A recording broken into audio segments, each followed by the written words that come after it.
It's raining outside. It's nice and cozy. I wish I could hear more of it. It's just kind of a soft little drizzle. I guess that's good. Oh, hi Vince. How you doing? I'm gonna try this inking stuff. I was playing with it. I've off and on, I've been writing with these and then doing tiny little sketches. These two, they're similar in a lot of ways. This is the free pen, a fountain pen that came free with the bottle of Heart of Darkness. Let's see. Noodlers.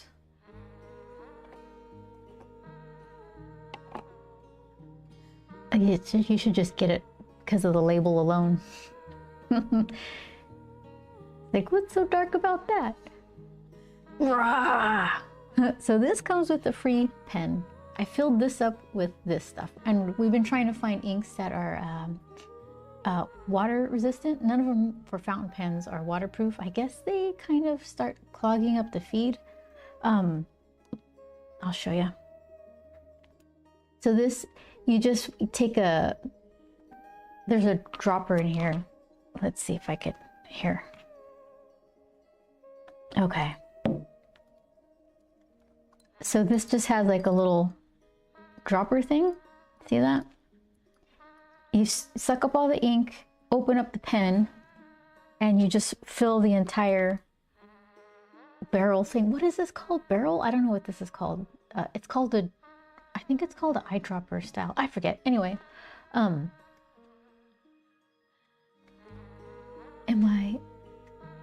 keep forgetting. Okay. So the little slices there, that's the feed. So if you put certain inks in there, it'll clog it up and it's really hard to clean out. This one is kind of fused together, the nib, the feed, and this plastic part. And on all this ink just kind of soaks into this part. And then I guess surface tension kind of gets to the tip. See that? So this is the free one. It's a, what is it? Charlie. It smells. I always say that every time I touch this pen, I have to announce that it smells like bacteria. So it's similar in a lot of ways to this pen that this was pricier. This I filled with this kind of ink. Kiwaguro, something like that. I like it too. I can't really tell a difference between the two. But this pen, it's still, you're still not supposed to take it apart. So it still has that feed, all those little slices in there that'll get clogged up. But this one is a little different. It's not, I don't know if you can fill it up with the eyedropper, but they sell cartridges pre-filled that you can attach to this part. I use this little pumpy thing you buy separately, and you put the tip into your ink, and then you push this down a couple times to suck the ink up. Looks like I might need to fill it up. We'll see. So that one has the Sailor ink in it. So the difference with these two, and I guess what the money buys you, this one writes really, really smooth. It just kind of glides over the paper. Did I close this nice? Yeah. And then this one, it's scratchy. It kind of has a drag on the paper. But I mean, it's still fine. If you want to play around with this stuff, get a giant bottle of ink and a free one of these and have at it. This is what I started with. This is a Noodler's Ahab. This one was cheap. So we got, I forget, this one was over like 100. It's expensive, right? But whatever, freelance artist, just do it. And this one was free, and this one was 25. So this one was my first one. And I like this because it's kind of,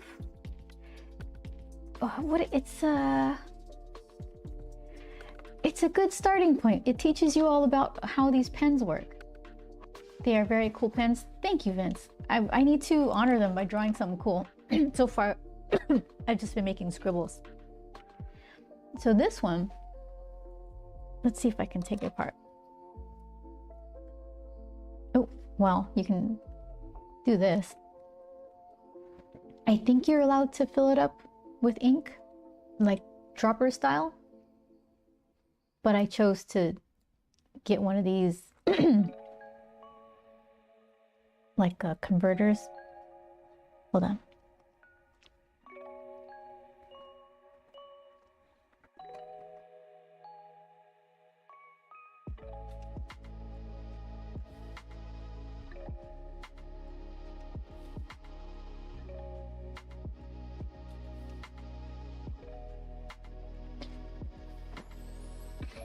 So you can get one of these, fill it up. Oh, I'm like choking on nothing, actually. Let's see. All right, here they are. I like these little converters because you can fill it up with the crazy color ink, and it has a cap. So if you can just take it off, half filled with ink, put the cap back on and set it aside. It still has that little smell to it. I guess it's the silicone grease or something, but not as bad as the, oh, you see, it's a noodler one. You see that? Noodler, the stinkiest. That one's not as bad though. So, all right, I'm gonna forget what these parts are called.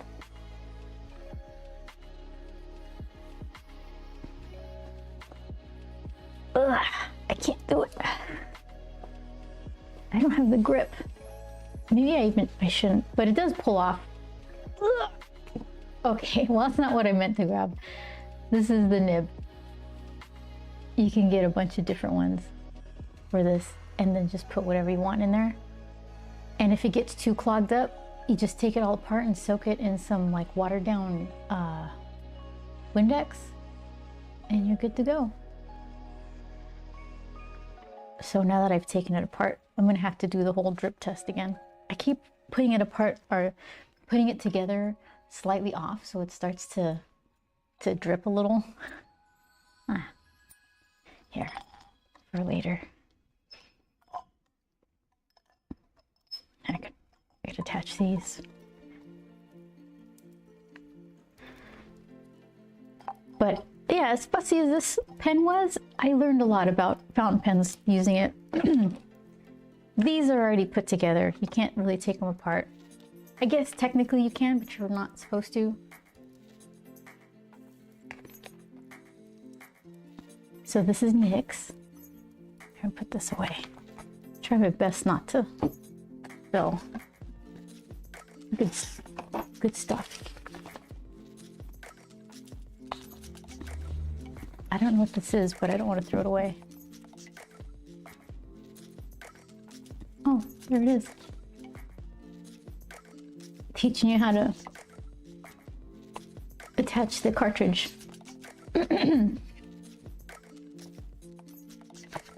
So this guy, NYX. I just finished playing Star Wars Outlaws. Outlaw, singular. And I kept trying to figure out what it was about the main character. And we were talking about it yesterday, and my friend Web of Chaos, he was right. He's like, she's not supposed to be likable. She's a scoundrel. But I got lazy and I think I was using the wrong word. Maybe I don't mean likable. Maybe I mean interesting or intriguing because I don't think she was. And I was trying to think of examples like, I don't know if it's a relevant example anymore, but remember Breaking Bad, Walter White? He wasn't likable, really. He did some awful things, but you still kind of rooted for him. Maybe you didn't want him to get away scot-free, but you did want him to accomplish his goals. He was just more complex and interesting, but I mean, we're talking about video games compared to a really good series. But I guess that's kind of what I was trying to not compare it to, but I couldn't figure out what am I trying to say here? I'm not into Kay Vess. And I know she's not supposed to be likable, but I don't know. So that's what leads me to Nyx, her sidekick. He's a Merqual, something like that. He's got, oh, I got my stuff out here. He has fur and scales, claws, little razor sharp teeth. And if you ask him to, he'll go up to an enemy and pull the pin off their grenade, and he'll just stand there till they explode. And then after they're done exploding, he'll come back. So he's pretty durable. Those are some quality skills there. So this is how far I got yesterday. Hey, Web of Chaos. I was just mentioning you. You're right about Kay Vess the intention of her character wasn't to be, look at all that snow. Wasn't to be likable. I think maybe the word I should use is intriguing or something. But anyways, this is the guy right here. Here's the pen I'm gonna use. I might swap off to this one too. And I think we'll see how much tone I can get and line weight and interest with just the ink and the paper. I don't think this ink is gonna like, it's not gonna like Copic markers. And it might be iffy with the ink, with the water too. So I don't know if I'll do ink wash. I got like something to rest my hand on. I just smear everything. Okay, so let's see. This is where I fuss and delay because I don't want to mess it up. Are you guys? There you go. Let's see. So what I should do is start on something that's not going to be too bad to mess up. I've got like a little tester. And I think pretty soon I'll have to fill it up, but I'll just wait until that happens. This is the guy for this pen. Classy Sailor. And then the Stink Ink, Heart of Darkness. All right, so I think a low stakes place to start would probably be these little ear tentacles. The tops of them. Here's a good one. Along the top you can see his scales and underneath it's fur. So let's see what I could do. I never do any extensive inking, so we'll see.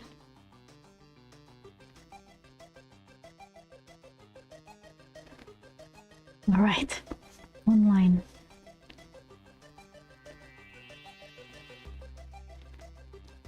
I was playing around with OBS and I realized I could really easily just drag my folder of channel redeems into like the different, like the starting soon scene. So now the snow will show up on the stream starting soon, which I would see it pop up every now and again, and it would be masked, or not masked, but I guess it wasn't in that scene, so it wouldn't show up. So I will. Hooray for learning stuff eventually.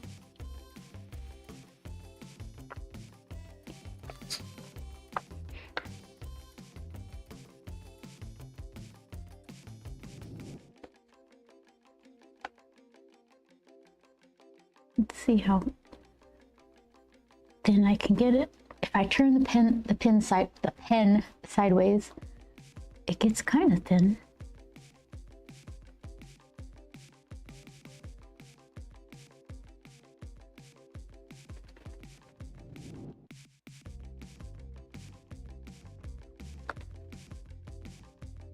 They're kind of staggered, like shingles, like scales even.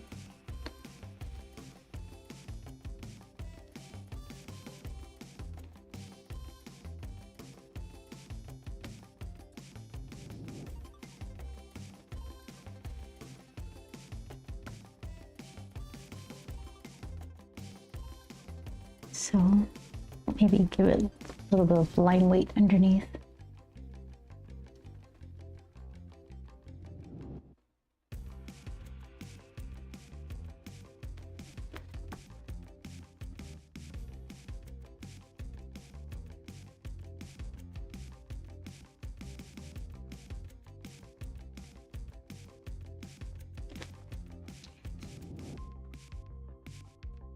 Kind of made them too puffy. They look like pebbles. So a lesson for future scales.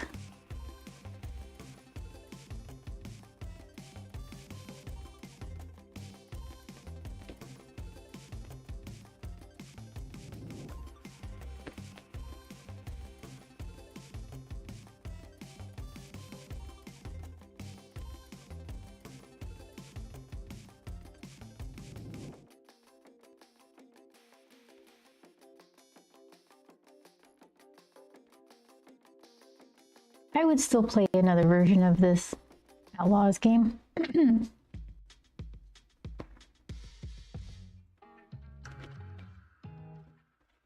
be nice if they worked out the animations a little better. I think they try to hide some stuff. Like if Kay would pet Nyx, her hand would like obstruct him being all cute. I think because it was breaking her hand was breaking the, what do you call it? The polygons, or just the body of Nyx, where it was just merging into and going through. So they try to hide it. That's my guess, because they did that in a lot of cutscenes.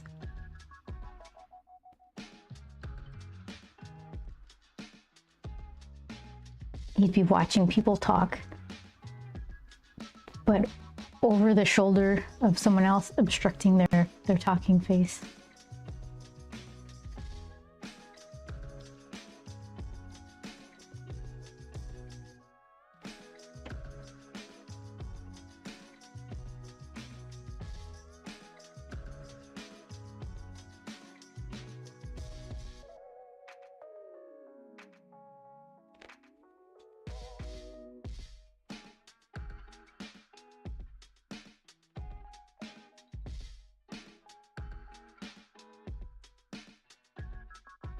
I noticed in the game there was like, after the main patch of scales, there were like little baby scales kind of poking in through the fur.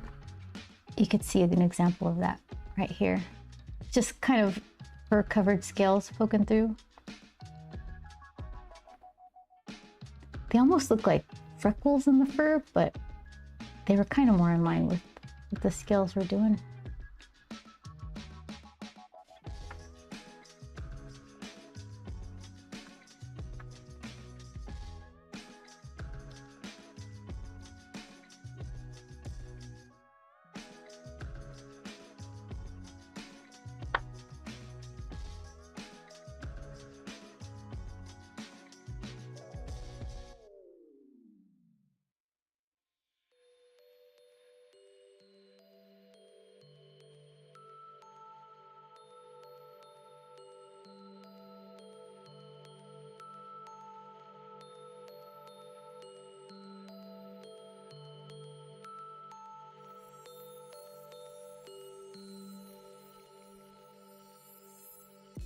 Like a super thin feathery line until I figure out what I'm gonna do. Like they get the ear tentacle things, they get darker on the tips.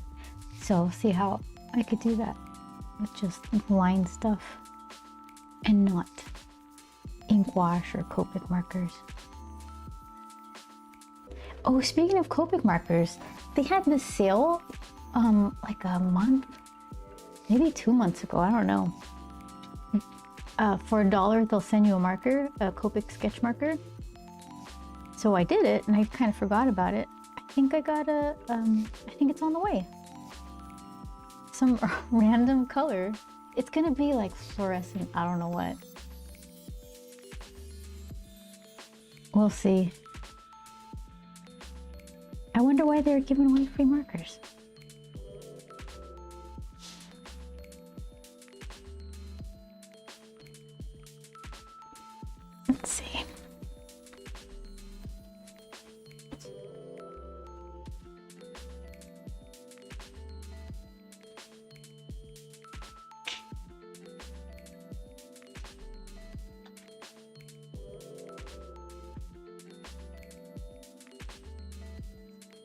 Maybe because they're not the only game in town now and they're feeling the competition getting a little stiffer. You have to do more.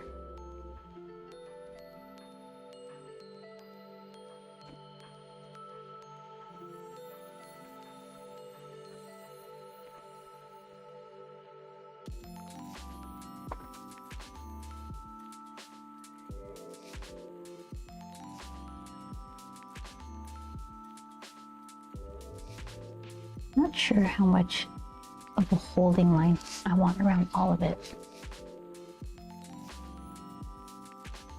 Not too much. I don't want it to look like a, I don't know what. It kind of looks, it looks okay though.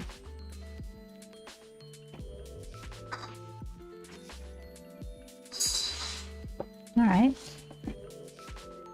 Let's see. Can I?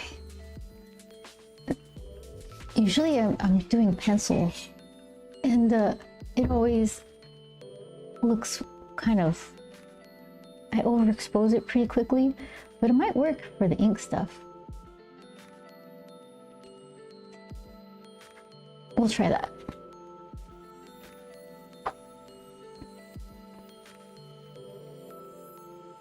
All right. So it's like the tips of his tentacles, they go, I don't know why this printed out so reddish. That's all right though.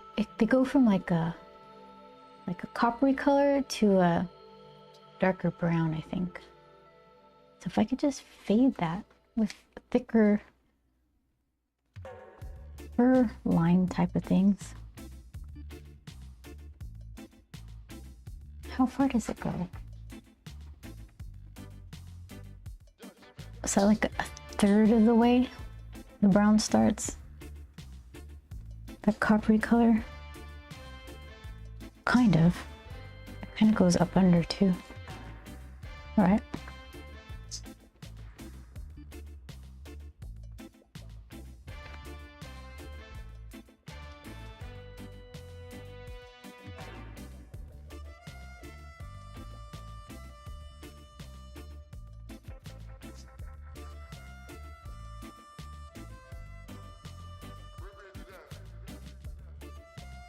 If it's darker at the tip, I can just put more.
Maybe.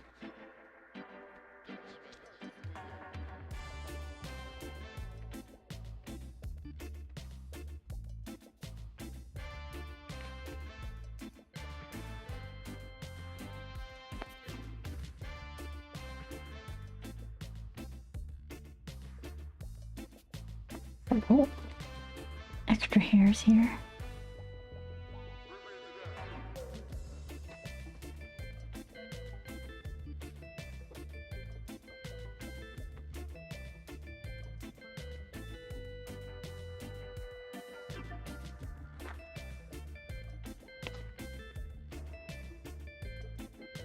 I think that works for now. I can go back into it.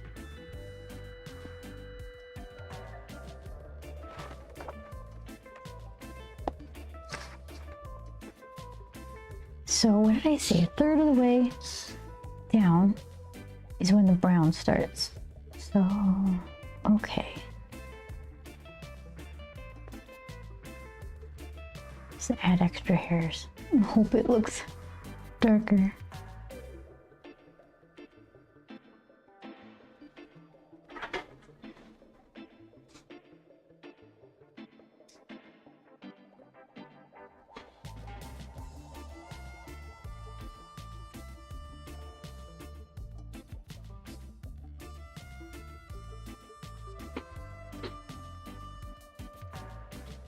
the tippy tips get dark. Okay.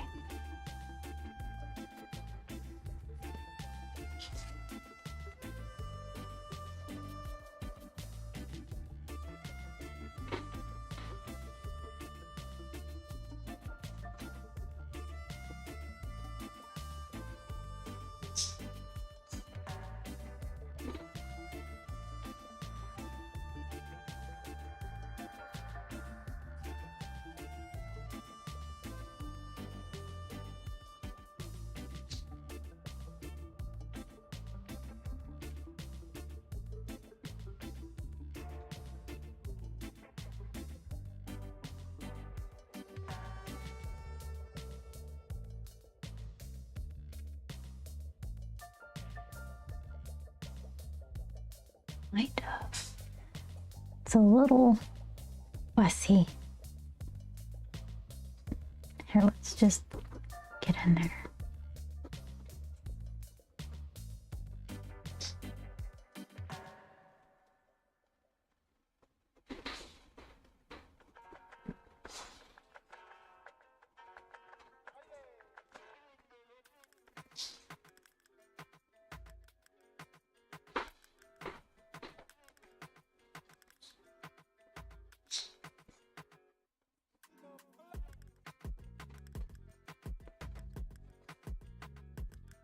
Well, kind of.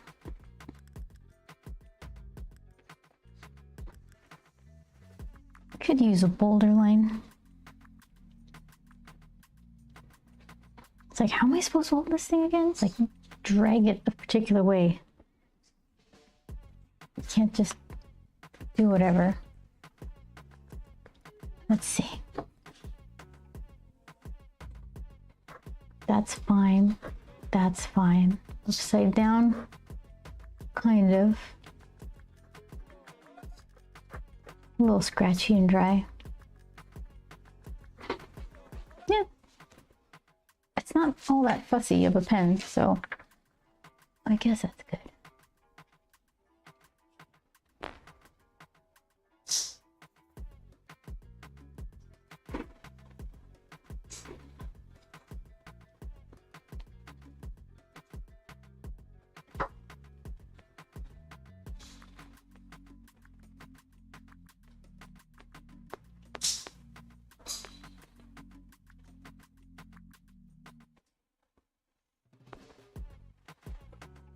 All right.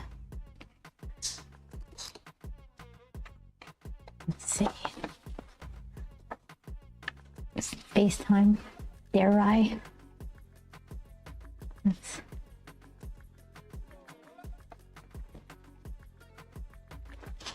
I guess I'll just go from left to right.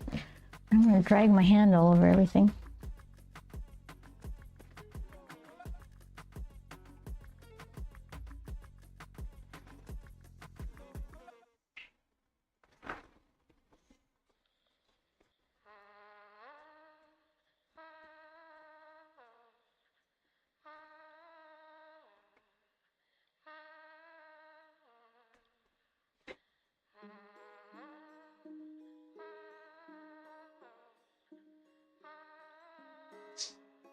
It's got like a couple of scales. The scales just start coming down on his forehead.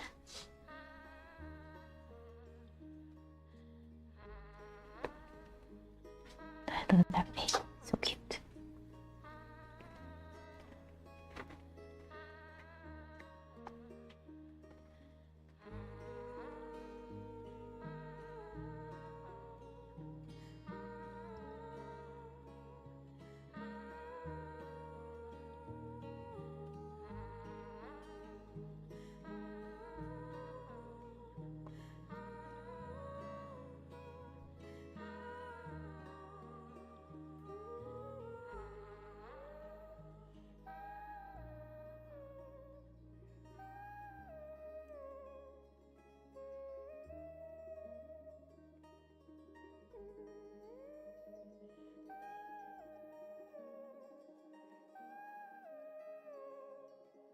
All right.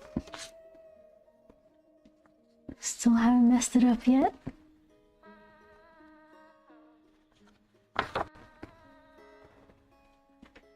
Let's see. Hold on. Okay.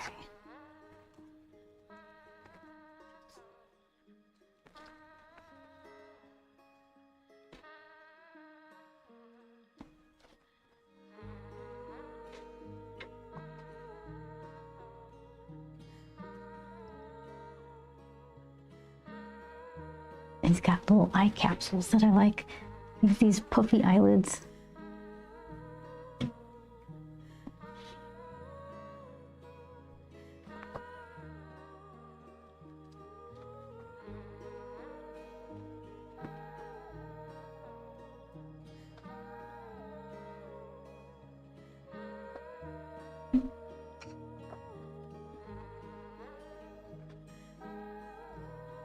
He's almost all pupil.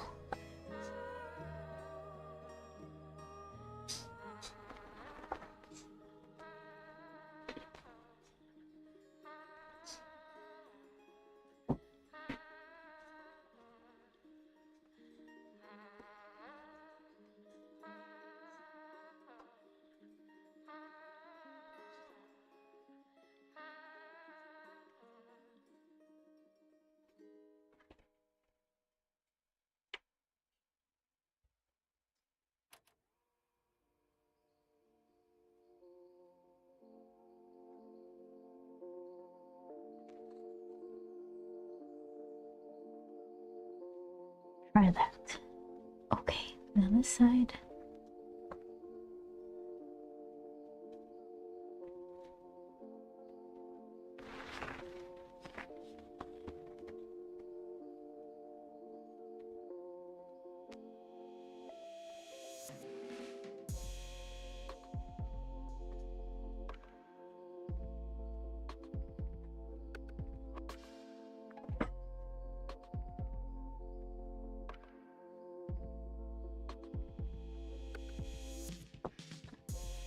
Nothing wrong with cute little catch lights in the eyeballs.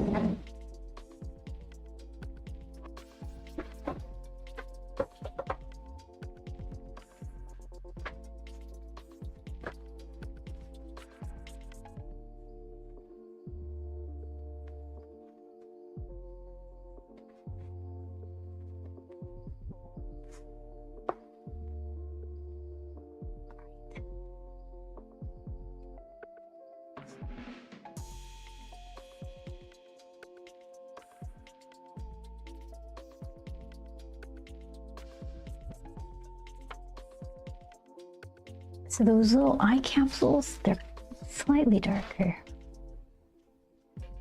So if I put like tiny lines, maybe I can get that effect.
I think the worst thing I could do would be to try to draw fur, like all the fur on his face, like lines everywhere.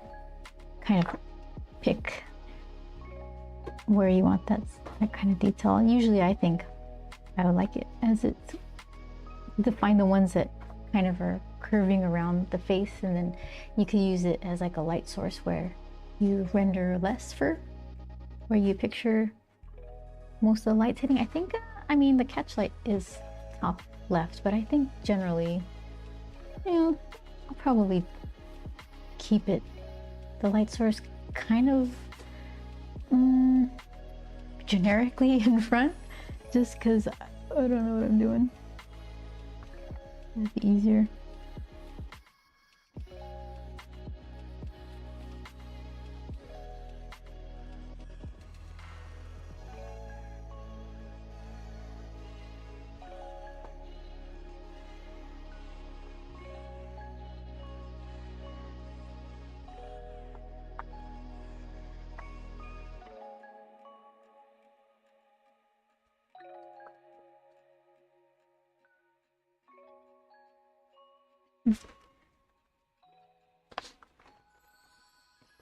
Yeah, I guess there's like some darkness around his eyes, so I could put maybe a little more fur detailing there.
The most adorable the most adorable war criminal in all of Star Wars. I agree. You just love to see him explode people, right? He's the best at it.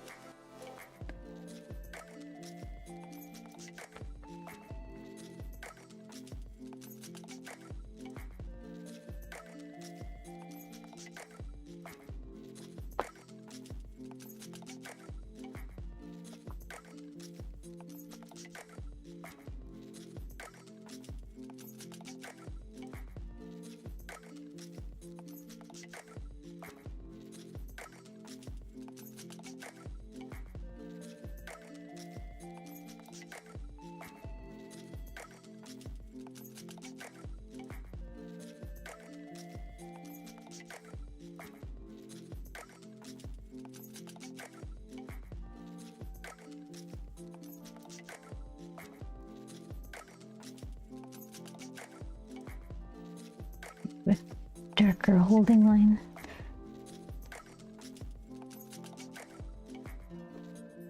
And little furs.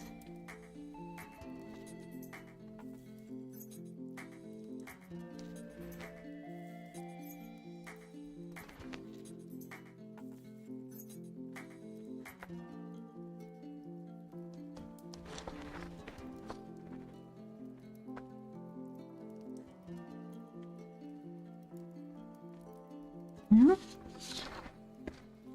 It looks like him. That's the guy right there. Officer.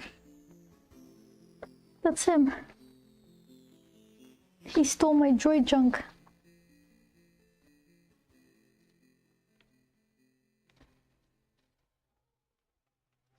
Game begin.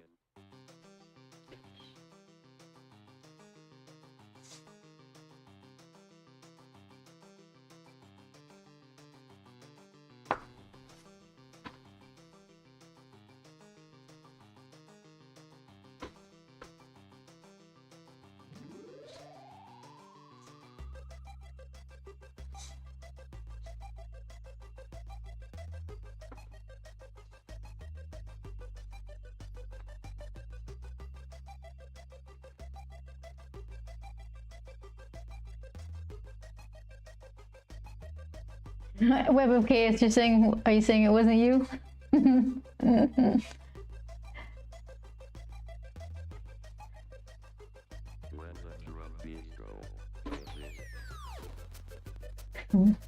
I'm looking at it.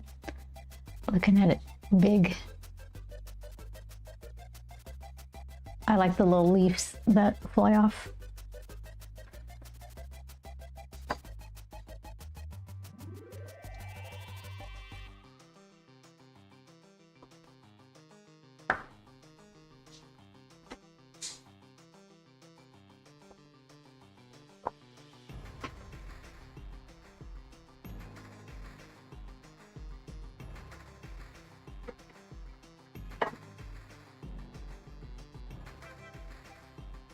He's got the teeniest, tiniest little nostrils, so I don't want to dig into those. Not too much. Gotta hide in the bridge so the cops can't find it.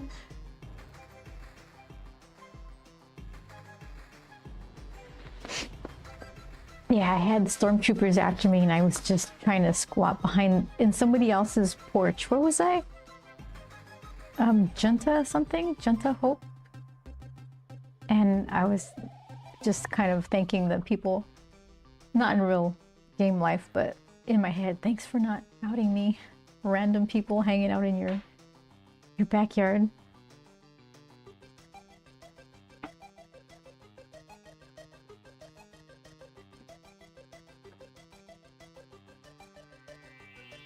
You know what I wanted to do and never did? They have a wanted system in there, and you can get most wanted, and then they have death troopers come out after you. And supposedly, if you fight them all, you can get some intel or something from their area. They killed me so fast. I'm like, I don't want to do that again. But maybe I should have.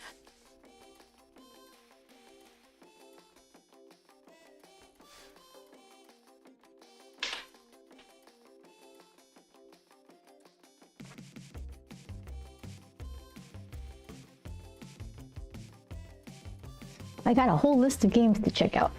I even wrote them down. We'll see. Look at that penmanship. Oh, it's beautiful. Yeah, I'll have to check them out.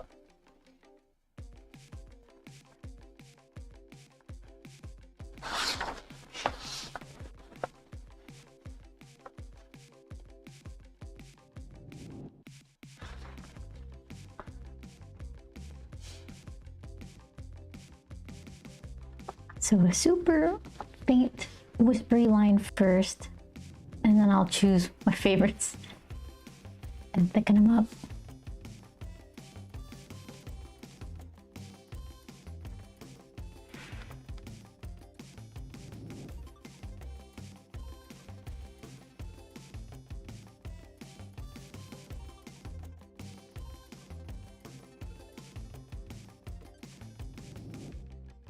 There's a dog outside.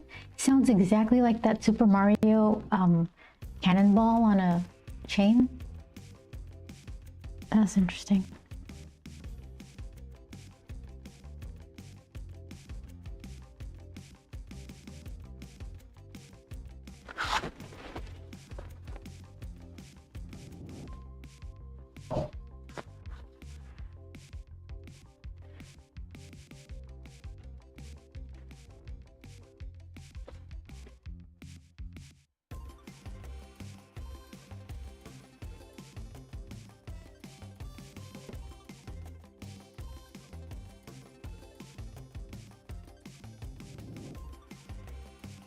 Yeah, I don't know what difficulty you were on, but I got absolutely destroyed.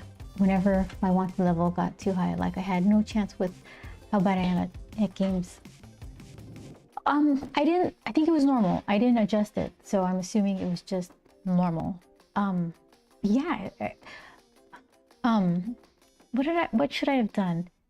There were a few too many to use Nyx to distract. If there, I'd say, let's see. If there were 3 baddies to distract, I think I could do it.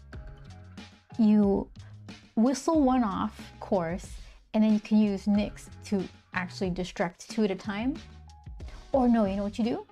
You whistle over off and have someone walk off course. Hopefully it only takes one.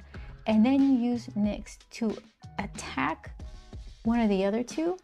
And when one is being attacked, the other one will be distracted. And then you can smack the distracted one and then go after the one Nix is attacking. And then you have to hope that the guy who you whistled away doesn't start turning around and coming back. So it gets kind of tricky. I bet you maybe I could have figured it out, but I was like, let's go find some speeder paint jobs. I really liked looking for treasures. I just wish it wasn't just, I probably had, I don't know, 30 plus speeder paint jobs by the time I was done.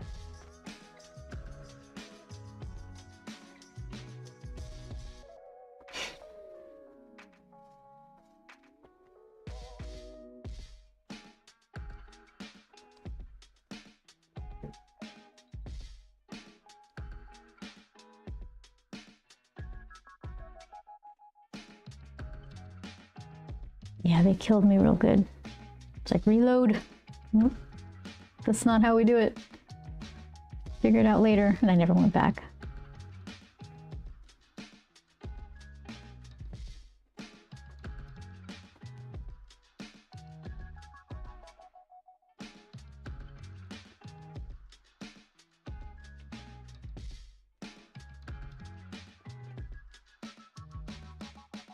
Yeah, that's more thought than I put into fights. I just tried to find who had the biggest gun so I could take them out first to use their gun.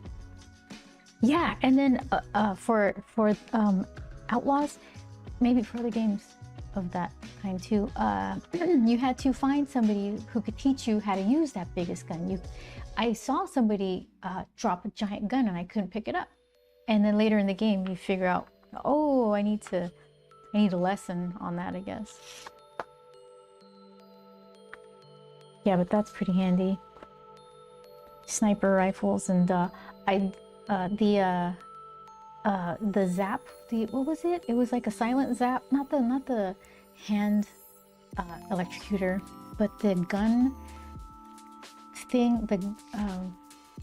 The blaster that would do a silent stun. That's what it was, a stun. That was actually really handy.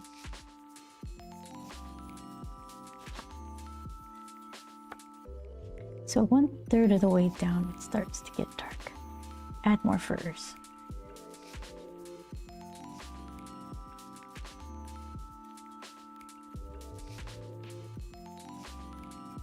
I do a lot of wandering around. So I met all the people who could teach me stuff and who I could, the more people you meet, the more abilities are available for you to unlock. And I did mostly stealth stuff, so I wasn't really interested in like extra melee damage things, but there was a bunch of Nix stuff you could improve, so I think I did most of those.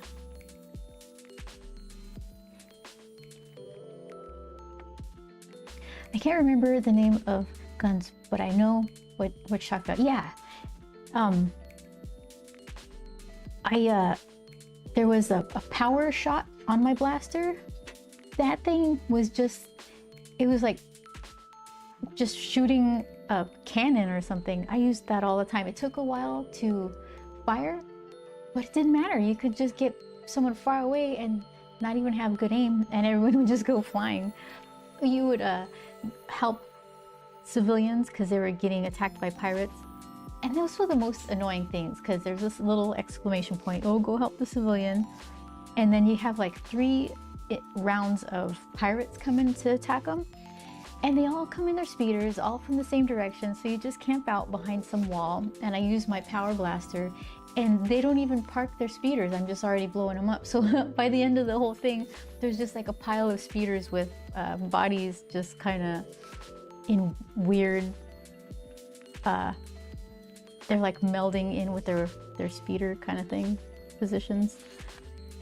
And I don't even get anything. They give you like 150 credits or something. And they just stare at you like, okay, thanks, I risked my life for you.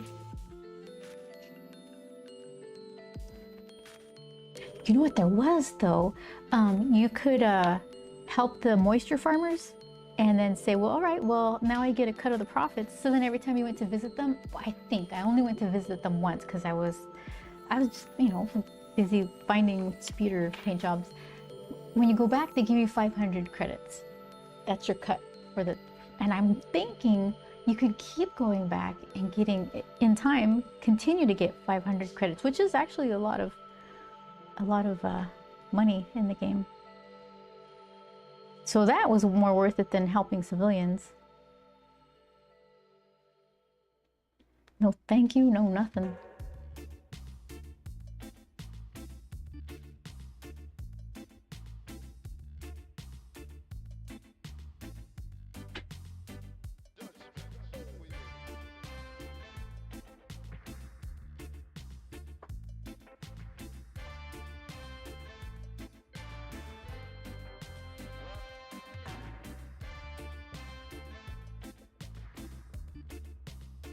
So as soon as I fired up the game, you can see that you can improve your reputation with the syndicates there.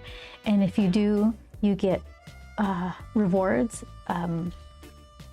paint jobs for your gun.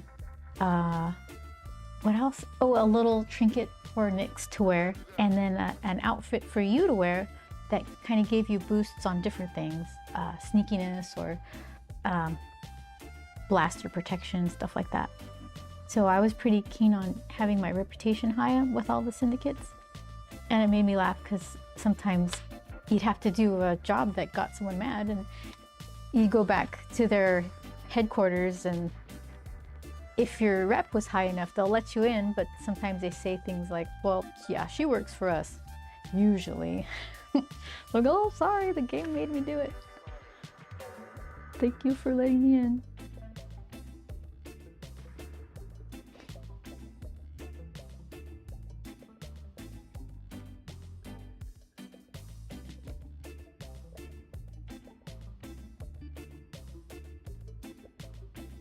Gizmo, hi.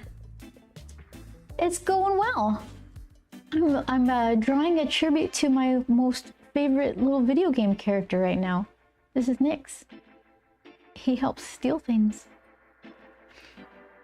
Evil Beth picking the shakedowns for assistance. You under my protection. Yeah, cost money or you need protecting for me. Exactly. Yeah. So Nyx, he's this little animal from Star Wars Outlaw, singular, plural. Anyway, he helps steal things and commit war crimes. Yeah, the best thing Nyx does, he's so cute, right? He'll go up to a stormtrooper, pull the pin off their grenade, and then watch them explode. He doesn't even move away. Not until the exploding is done, because he's got armor. He's got these scales on him. This is him. He's nice and soft on the underside, scaly and armored on the outside, huge claws, and these axolotl looking feelers that help him detect danger. Look at that face, little razor sharp teeth in there. So basically, he was the best part of the game for me.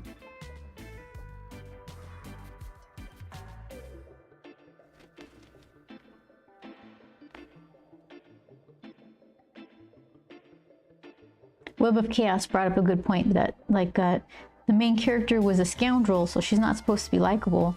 But I couldn't figure out what wasn't clicking with me, and the only thing I can compare it to was like in Breaking Bad, Walter White. He was unlikable, did some really bad things, but you still kind of wanted to see him win, and he was intriguing. But then I'm comparing a video game to like a really good series, so I guess you kind of pick your moments. I haven't gone to play this game yet. With Nyx, B+. Without Nyx, C+.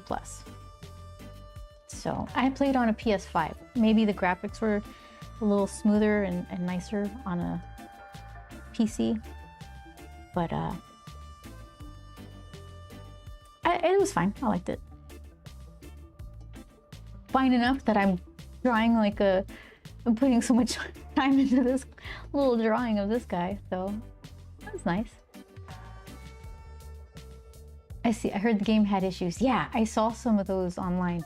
By the time I got onto it, they had updated most of the worst ones away. So what have you been up to, Gizmo? Are you streaming today?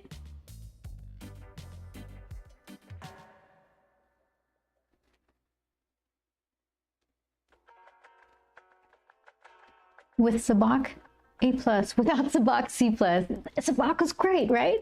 Sabacc tonight, baby. The Pike Syndicate guards would say that under their breath all the time. It made me laugh. I swear I don't have a gambling problem. Yeah, I liked it a lot too. I don't think I would just... I want to play for... to impress high rollers that have to do with game story stuff, or to collect all of the shift tokens, which are kind of like... it's like if you're playing poker and you have a Uno reverse card and you can all of a sudden the best hand is the worst hand. That's kind of what shift tokens were. And if you could win Sabacc games and win different shift tokens, I liked doing that. I streamed this morning and was coloring a comic page. Hopefully I will be done tomorrow. Now I'm just sketching.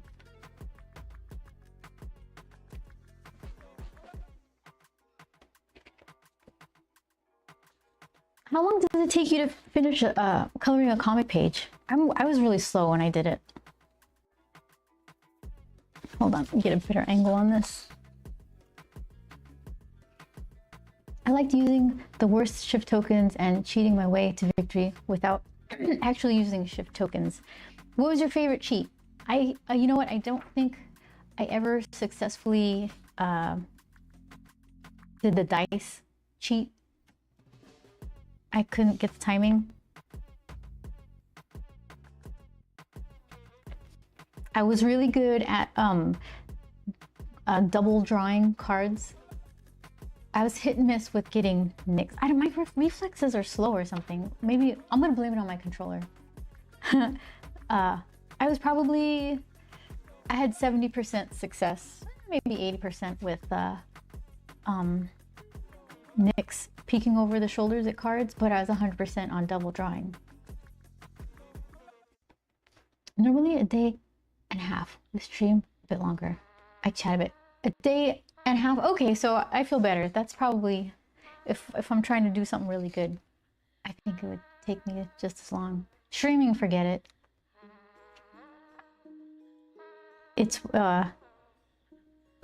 Streaming is not for deadline work. You look at their hands and the dice. Cheat. Looking at that. Okay, so you did well at the dice one. You didn't like the double draw?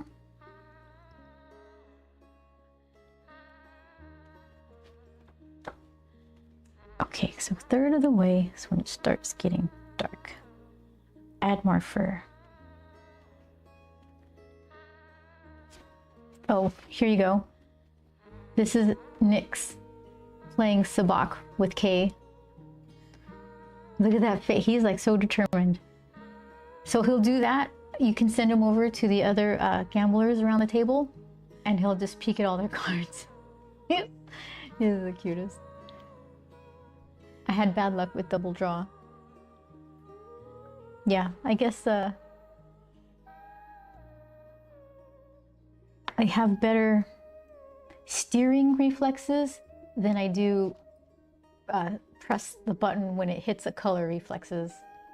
Because when you're doing a Nyx cheat where you want to send him over somebody's shoulder, you there's like a circle and it starts to contract, and when it contracts and it hits the blue, that's when you press triangle or something. And then if you miss that blue, everyone gets suspicious. So you can't really cheat anymore. Maybe you can talk your way out of it. But that one was harder for me than the double draw, which was they show you this image and it has a little blue spot. So you have to steer your cursor into this blue spot, but it's not like a pure kind of steering thing. It pushes it around. So you have to like, no, this way, no, this way. I was better at that for some reason. The dice thing, it was one of these types of lines where there's a tiny blue thing. You had to stop the line when hit the blue. I just wasn't good at it. Okay, hold on. I'm running out of angles here.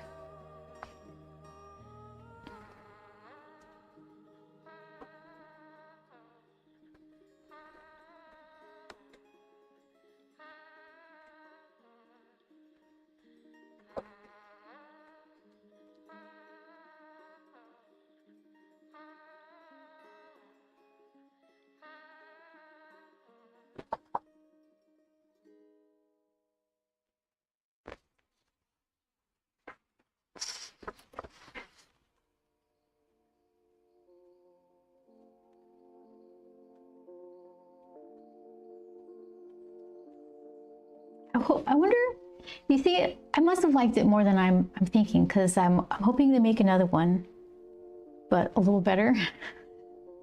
You know? Some better graphics. I'm not going to play it on the PC. They have new downloadable. Joel says they have a downloadable. It's like Sabacc, right? The new one, there's another one coming in a month. There's another one coming in a month? I think I might be talking myself into downloading some extra. Oh, Web of Chaos. Did you see on Etsy they have Sabacc decks? Some of them look really cool, but I'm thinking no one's gonna play this with me, and I only like it in game because I could cheat with Nyx, right? That's part of the fun. But the decks themselves, they look really nice. Some of them are cast metal credits and chips and shift tokens. Some are 3D printed, but nah, no thank you.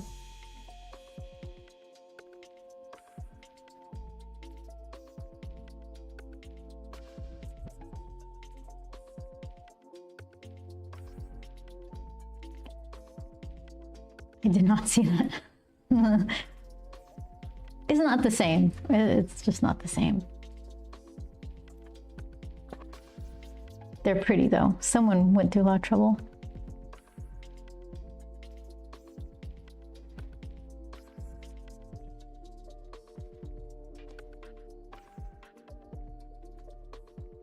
It should be getting a little darker by the time it gets to this point. So more for, this should be darker. Let's see. Let's fill this in.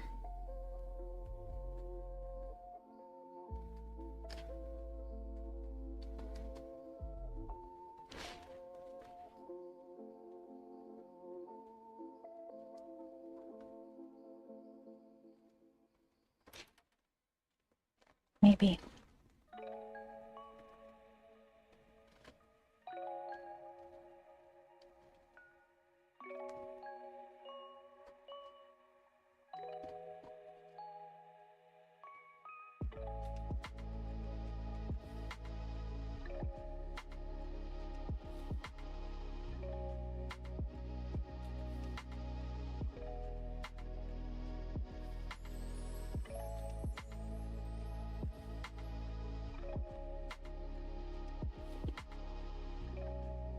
Tomorrow is the day I try to make Japanese style souffle pancakes.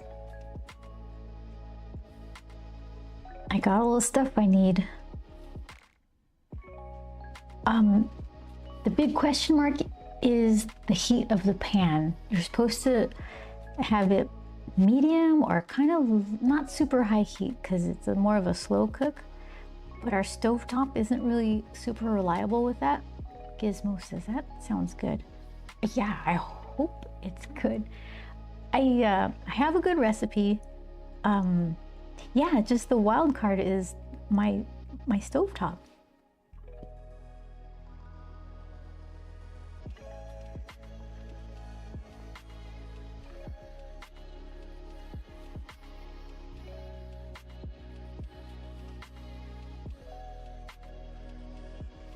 That was one of the things, I don't think we could find those when we were in Japan. We found some kind of pancake. You want some?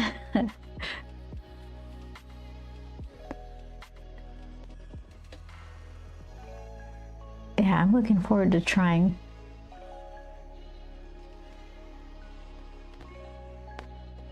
I had to buy, what is it?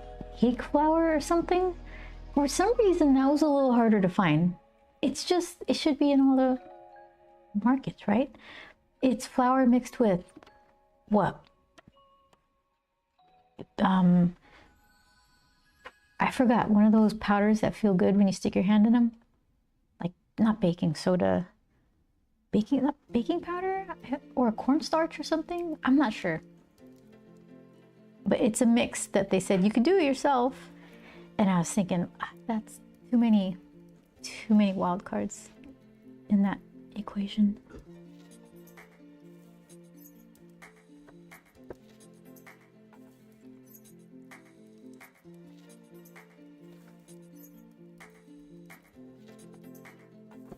Okay, let's see if I can. Oh, I can't think of the name of the kind of powder. There's some, is it cornstarch? Where it just feels weird and you stick your hand in it. It just kind of, my mic probably filtered that out. I made a sound. It's like, not crunchy.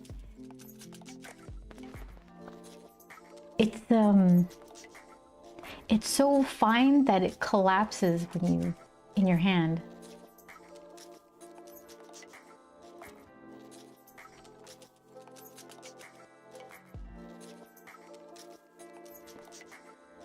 Yeah, don't let me into your pantry.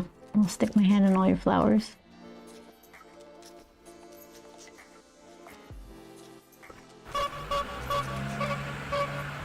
Oh no!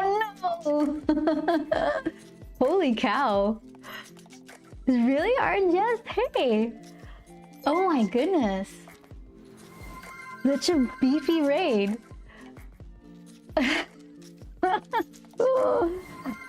Alright. Well, hold on. Let me cap my pen. Follower Gomez. You guys helped me reach 200 followers. Can you imagine? This is an itty bitty channel. Hi, everybody. Oh, look at, I love it when all the noises happen. Well, thank you so much for rating. I don't know what to do with myself. I'm Beth. I'm a comic book artist. What is going on? Did I meet a hype train? Oh my gosh, you're kidding me. I think I've heard that sound like twice before. Oh my gosh, my heart. Who's here? Goblins. This place is lovely. Follow her. Follow your hearts out. Beefy raid. Jeez. Oh, look at you guys. Oh, thank you so much. Yeah, I was, look at, okay. My brain is like bouncing around. I want to ask you guys how your stream was. I saw a little bit of, oh, is Craig okay? I saw he took a tumble. I hope everything is all right. Follower goal crushed. So I need to know if Craig, first of his name, long may he reign, is okay. And secondly, okay, so I'm Beth, I'm a comic book colorist. I'm an illustrator as well. This is Nyx. I'm in love with Nyx. There's this game I played, Star Wars Outlaws. Didn't care so much for the main character. She's not supposed to be likable because she's a scoundrel. But she should be intriguing, right? This guy, though, this was the star of the show. I'm absolutely in love with this guy, Nyx. He blows up stormtroopers. And so I need to, what is that sound? I've never heard these sounds before. So I need to do right by him. Hold on, Craig is indifferent to the disaster. That's all the stream today. Oh my gosh. Ah. Okay, so this is what I do. This is my book.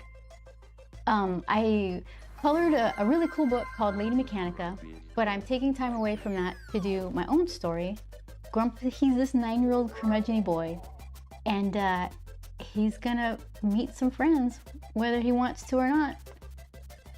And I'll show you my favorite page.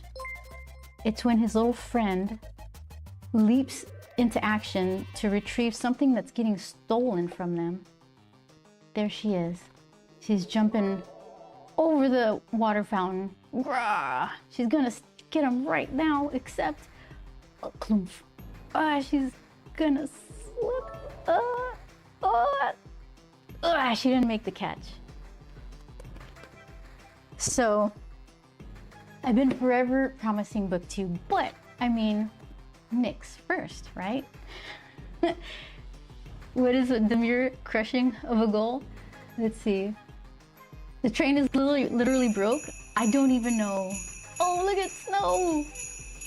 Shadow! Hey! Shadow, can you believe it?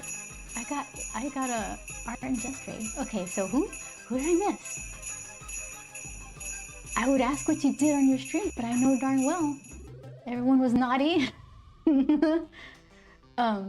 Yeah, thank you so much for following. Thank you for rating Art and Jest. I know you probably have stuff to do. I don't know how you do it. I watch your stream all the time and I'm like, where does that energy come from? You're nonstop. Oh, and all you guys know, I think there was 3 people in here in my stream.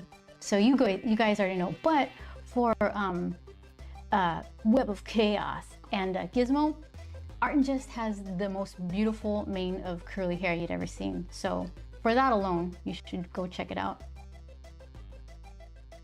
Everyone was innocent and well behaved. Yeah, you guys you're naughty and you test her. If I've learned anything, that's for sure.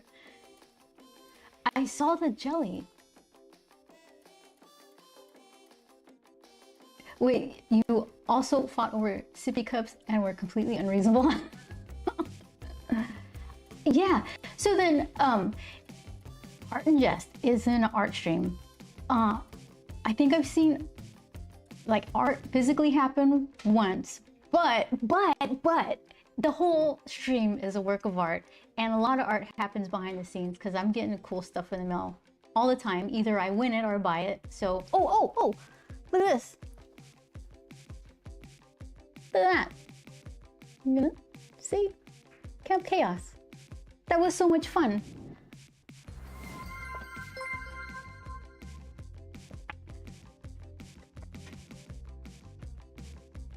Let's see. You love that pin so much. That was a really fun thing that I guess you do every year, right? I was on Team Black. The seahorse is the yellow jacket of the ocean. Was that the one? Yeah, and I want stuff. I want some cool stuff. Thank you, Bellator. I appreciate it. Oh, yay. Look at that. Those are little Perry hearts. I'm the worst at making emotes. I try my best, right? But, I mean, I don't know how you guys do it. Oh, you have the best. You guys have those goblin or giblet wiggle emotes that Celestial Bean made, and then Rainbow. Who was the rainbow person that made the other one?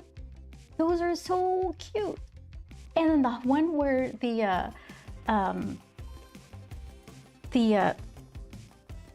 that one, and the one that's given the death hug to the little thing and the eyes are popping out. Yes, I love all of those, Matt. Those are perfect. It's so nice to see art in an art stream. You see so little. You're gonna get in trouble. Oh yeah, please hang out. What do I do here? Oh, you know what I have coming? I keep going on and on about this. I ordered a vending machine for art. Let me show you. Okay, hold on. Let me show you this thing. I keep checking my inbox to see when it's shipped, and it's not shipped yet, and it's breaking my heart. Okay, I'll show you what I did here. All right. Hold on. I know how to do this.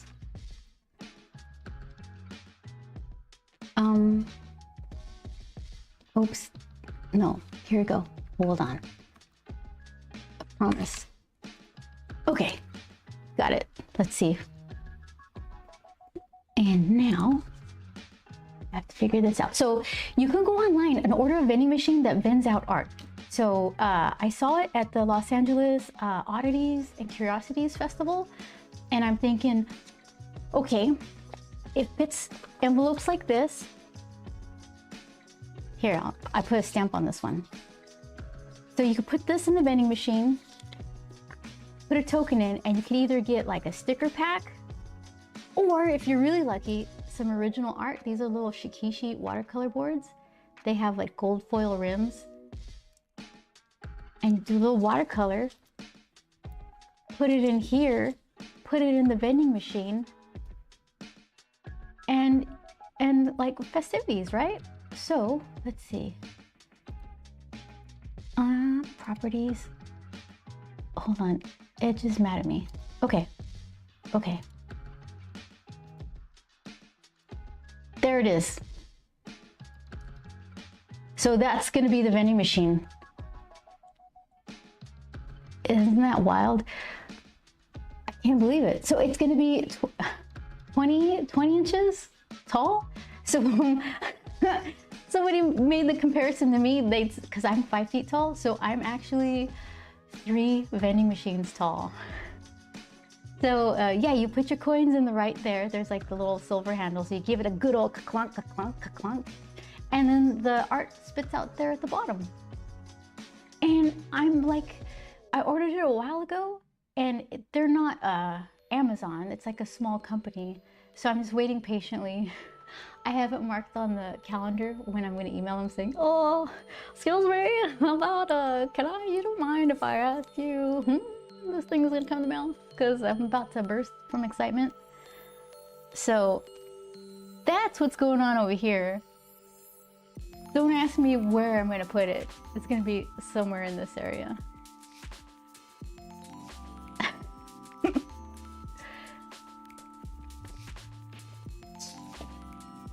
I just want all our friends to be best friends. Yeah, it's so much fun to go to different streams and see familiar faces. And it took me a while to find, I don't know what to call it. Like this, I don't know, like tornado of artists who are all swirling around each other, and they all have similar ideas. They do kind of the same sort of art, and once you get in on that little tornado of a storm, you just start finding all of the people. So it was really exciting when I started finding all of the people.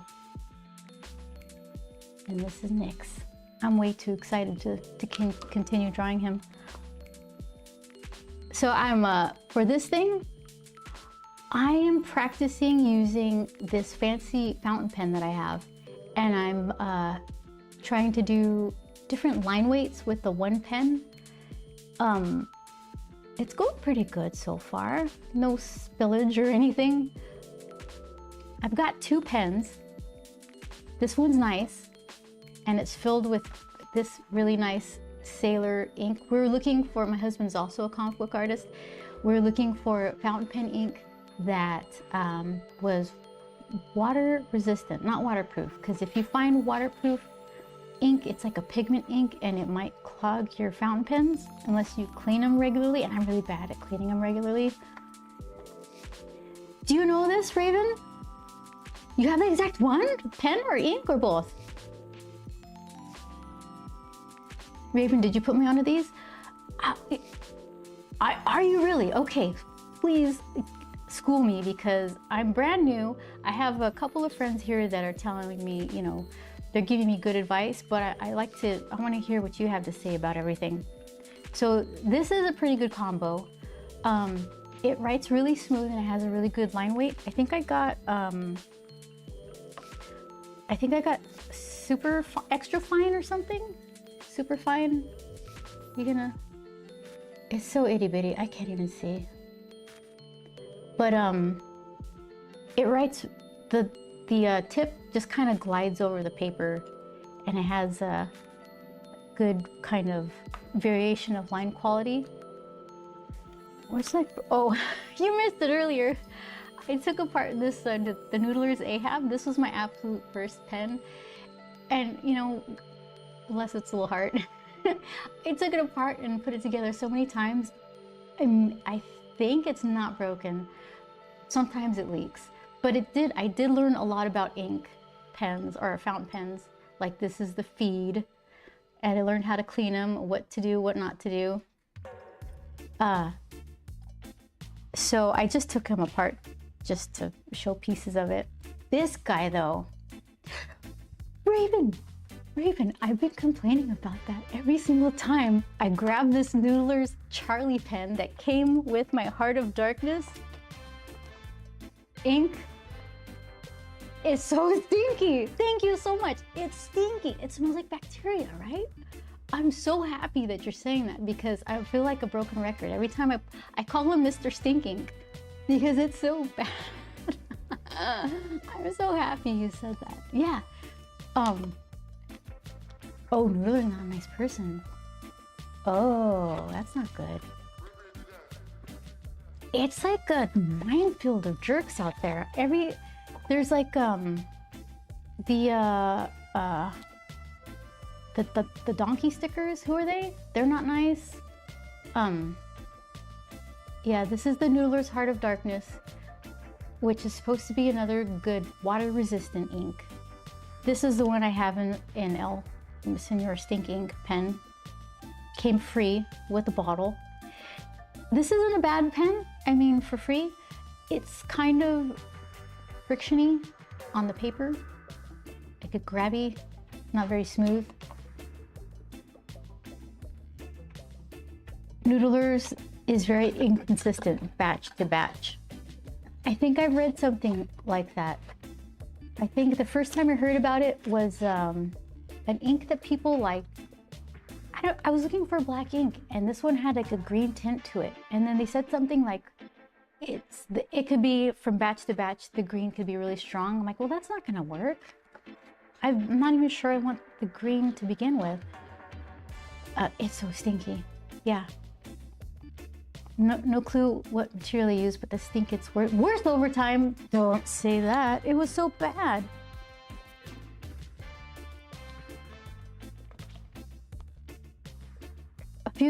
Let's see. Fountain pen nerd. I heard the TWSBI, my friend Chris Cox, he comes to the stream plenty of times. He's got some cool pens, and amongst them are the TWSBI. Am I saying that right? So maybe that would be something I would look into. But I think we picked this pen because of the softer nib with the line weight stuff.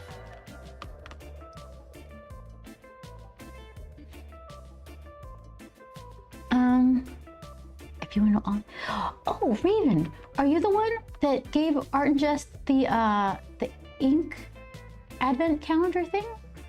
It's all coming together now. I have some little samplers. Here's one of my favorites. Oh, let's see if I can find it. Okay.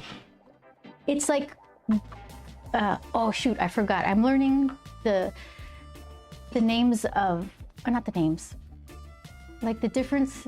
Like a sheening ink is the one that has the pigment that kind of collects around the wet edges.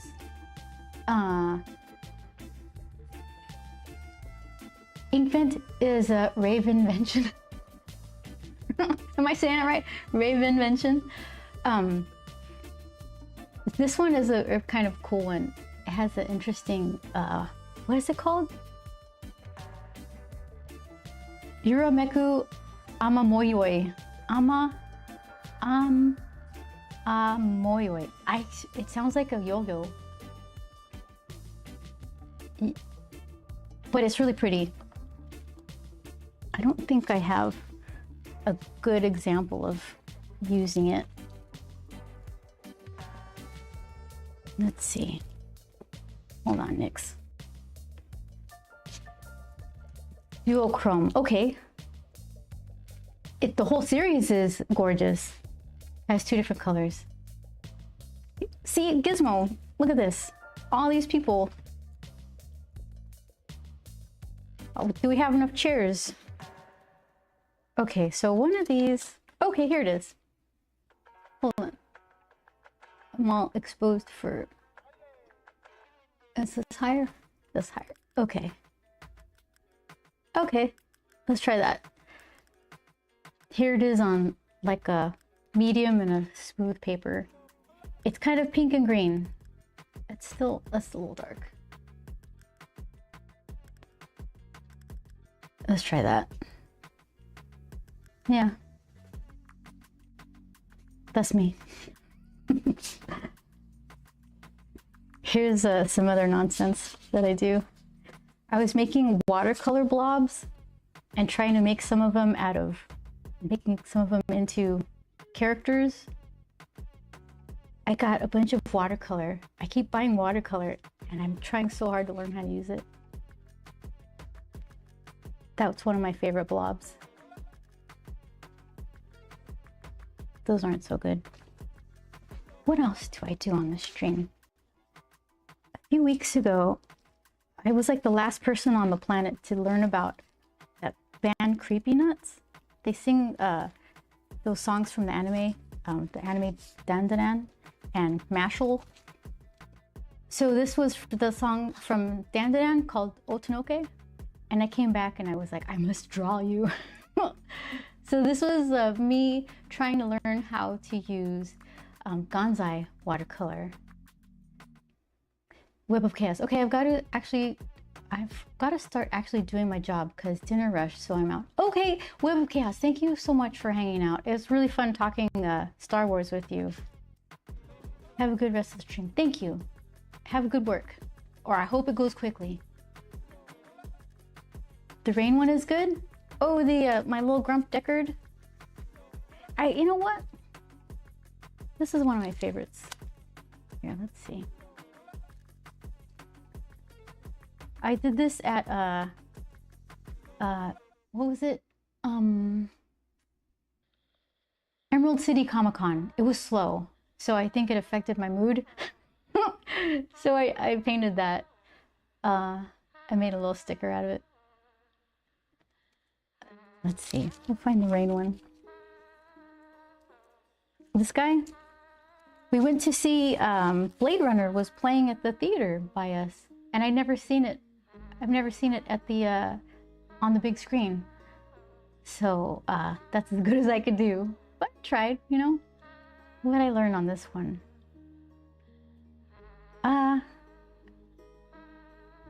I think it just needed more contrast, and the things that I was trying to make a silhouette of, I didn't do a very good silhouette. So it didn't pop enough. It didn't have like that graphic kind of thing that you could really, like your eyes could really dig into.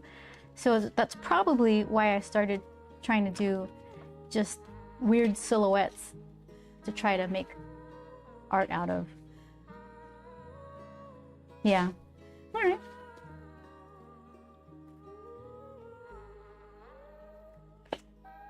Oh, here's that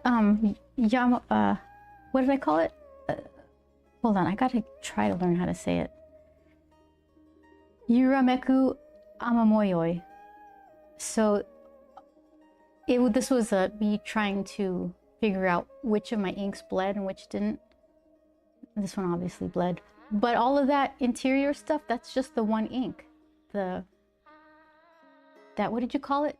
Duochrome or something?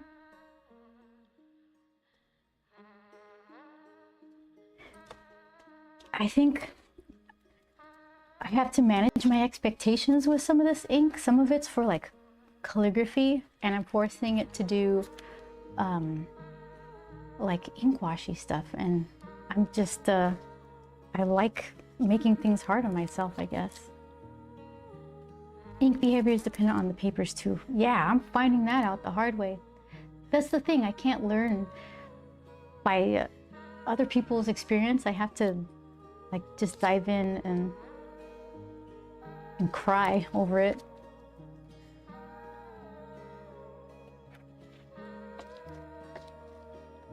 Oops.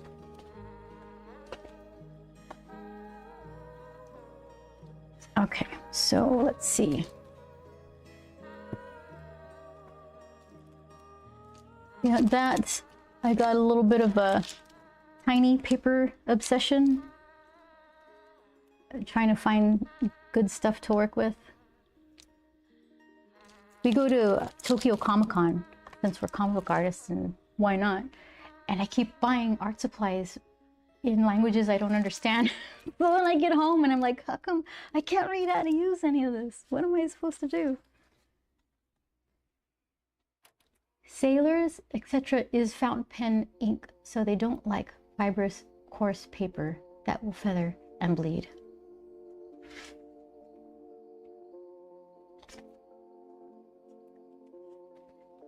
So this paper, yeah, I guess that makes sense. Some of this, did I use it on this? Yeah, some of the more watercolory paper, I didn't mind this stuff all that much. This is me studying. It's like a bathroom wall.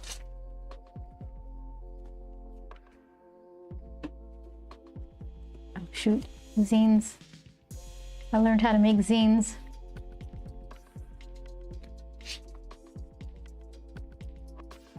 So, okay. What I'm using now is just that stuff from all the art stores and craft stores. It's nothing exotic, and it's working pretty well. Canson mixed media. So there's nothing all that great in this book.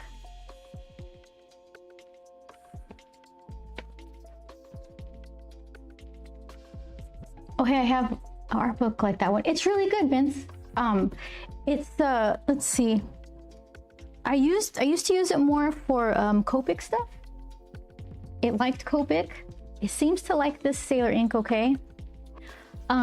If you do just minimal ink wash, it's okay. Let's see.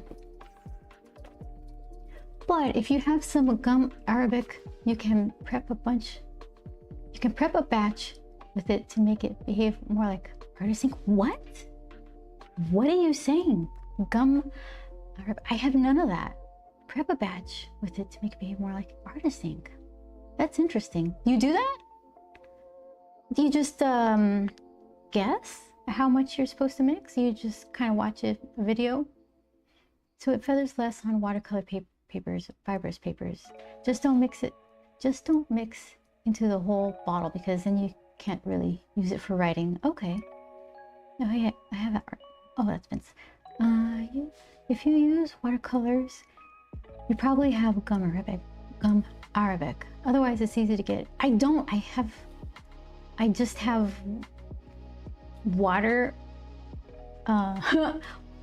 watercolors, gum Arabic. See, here's the thing. This is why you should go to school.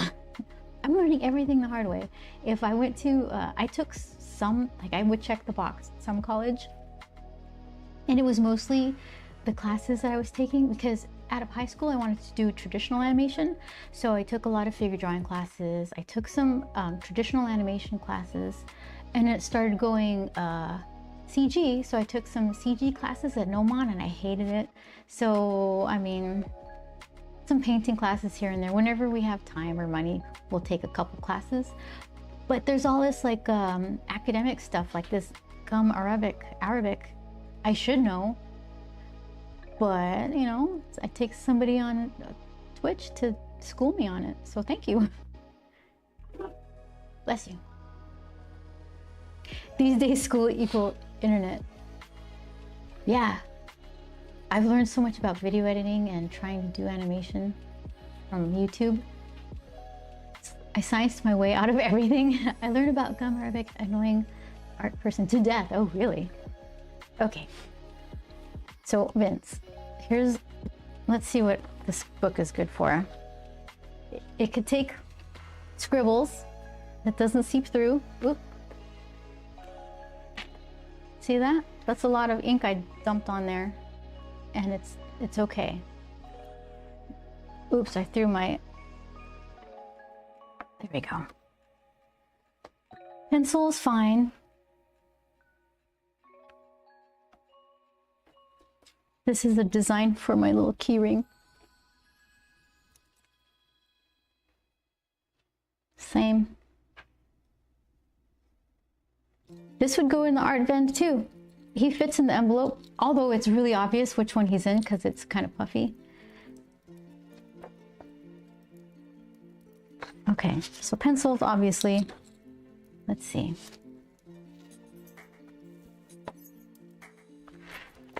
Okay, this is, I think this is all Micron and Jelly Roll. No, there's some, I think this is mostly Micron and little markers. It might have even been Tombow markers. That's Manny's robot.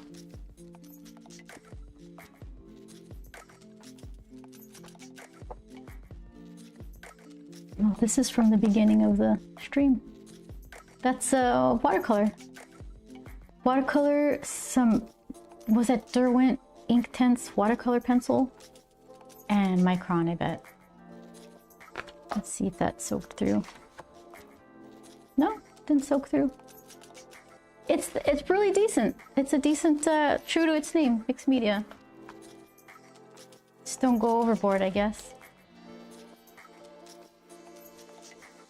Yeah. Different sizes, relatively cheap.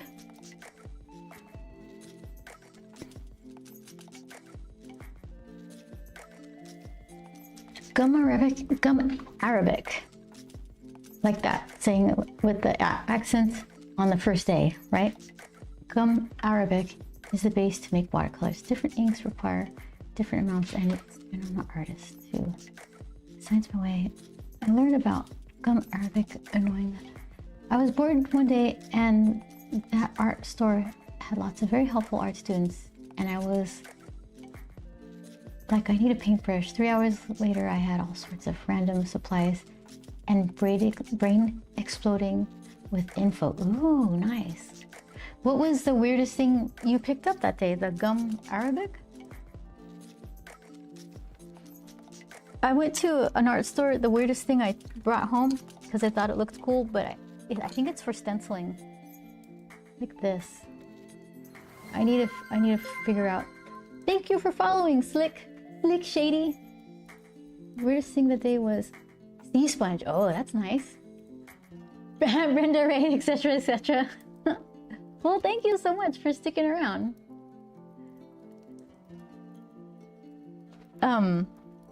Yeah, that was really cool. It's not often I get giant raids. Honestly, just raids in general. So then I get to see my Twitch do all these crazy things, and I get all flustered. Really nice texture, but kind of not my thing. Yeah, I guess I could see that.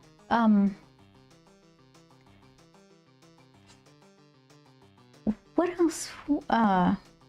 Yeah, we used to see people using all kinds of weird things in the comic book studio. Like back when I started in comics, there was actually a bullpen where a bunch of artists would go and mostly play Halo. Some work got done, but it was a lot of video gaming.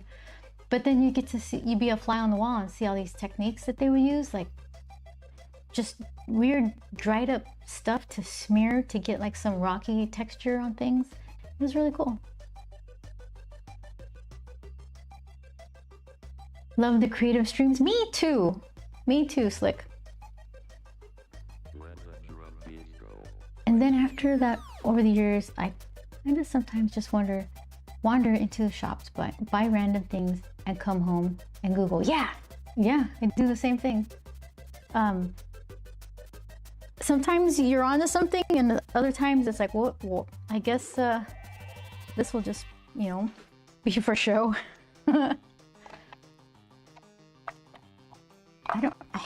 Let's see.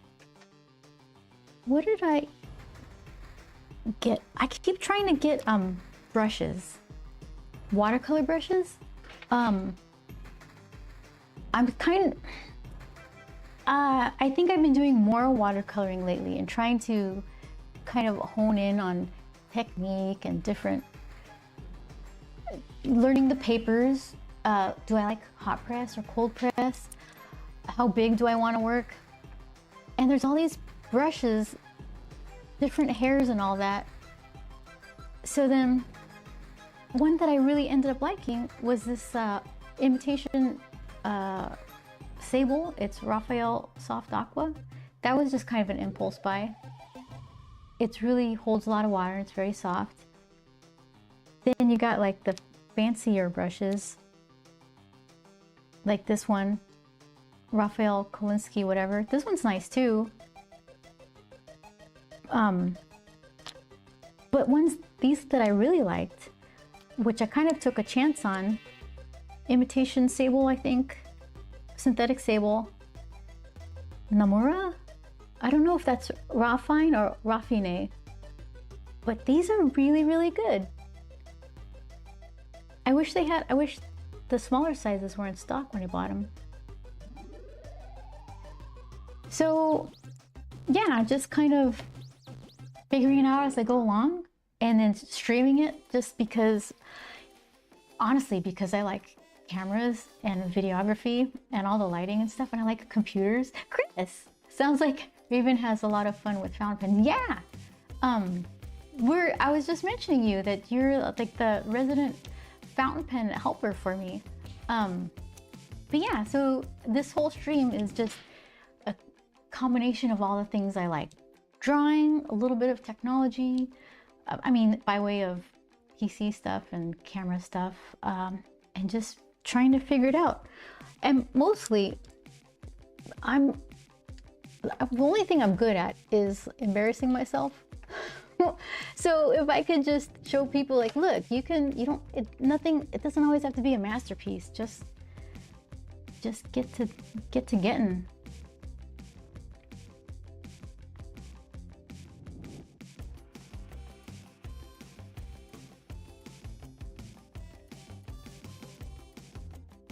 Don't touch, unless you're prepared to spend all your money on brushes, don't touch the real sables. Yeah, they're super expensive, right? So I was thinking, I need to know why.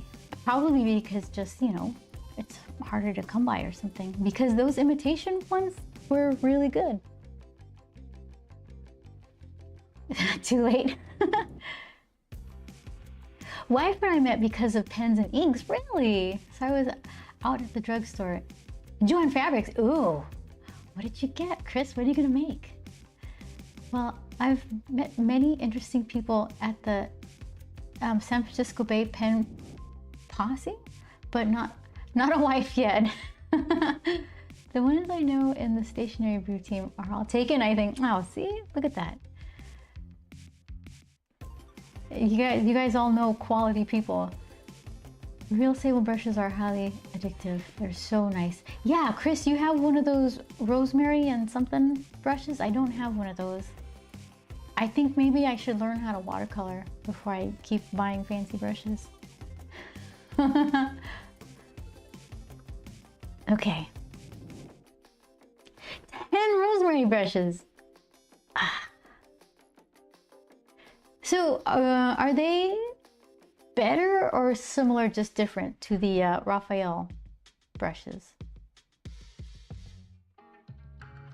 Because I'm gonna fall into the trap of collecting brushes, which is so tempting, but I should be more mindful of buying things for a purpose and not just, well, comparing them is a purpose, right? I bought a set in somewhere background. Oh, you take good care of them. You like Raphael and Princeton's? Do I have a Princeton? I don't think I do.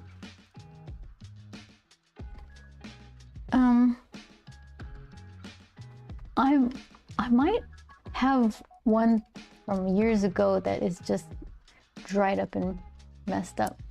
That it's no longer in the good to go pile.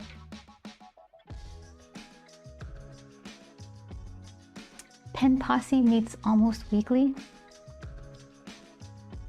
Oh, Chris, you have is it TWSBI pens? And you have one of these. You have a bunch, right? Are the TWSBI pens, are they just for writing letters or are they good for art? Do they have like nibs that have good line weight variation?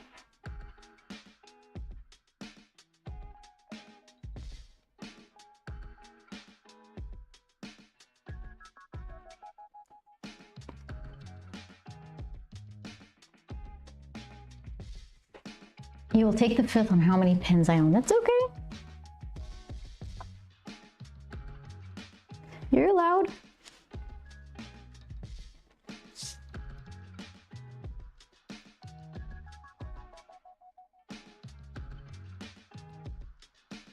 If you know how many, you are better than me. I was gonna break your guys' heart watching me struggle with these pens. You're gonna be like, oh, ah, no, no, not like that. I think I have 40 of my favorite pen, but 40 of your favorite? And that's just of your favorite. I have some am I saying it right? TWSBI? And some antiques with great line variation and some modern pens with okay variation. If you want line variation, what is your budget? I'd say in time, I'd be comfortable spending under $200 for a decent pen. But I just spent good money on this one, so I would save that purchase for another time. But if I'm gonna be, I keep saying, like, I'm self-employed freelance artist, so this is how I enjoy that, is just buying cool art supplies. My healthcare is questionable, but I'm gonna have cool art supplies, that's for sure.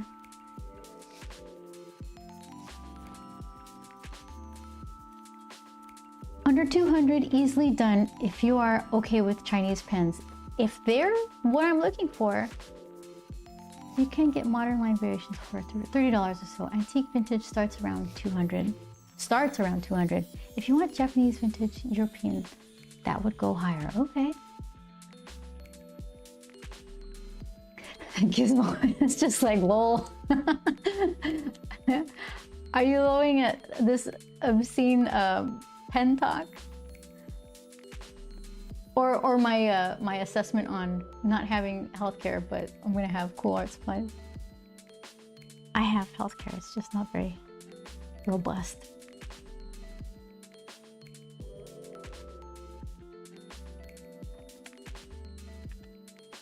Fortunately, I bought and repaired some back in 2018 when they were more reasonable. The nibs you want are architecture Naginata nibs or a Fude nib for the Chinese pens. Long blade versus long knife. Long blade versus long knife. Okay, I'm gonna have to Google that stuff, Raven. That sounds the same. Long blade. So the blade is just the business end and the knife has a handle? Oh, I'll look it up.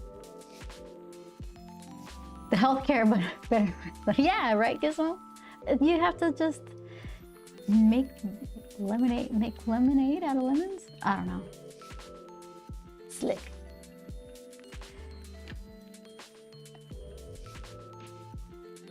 The healthcare, at the higher budget point, a pilot posting nib will give you the line variations.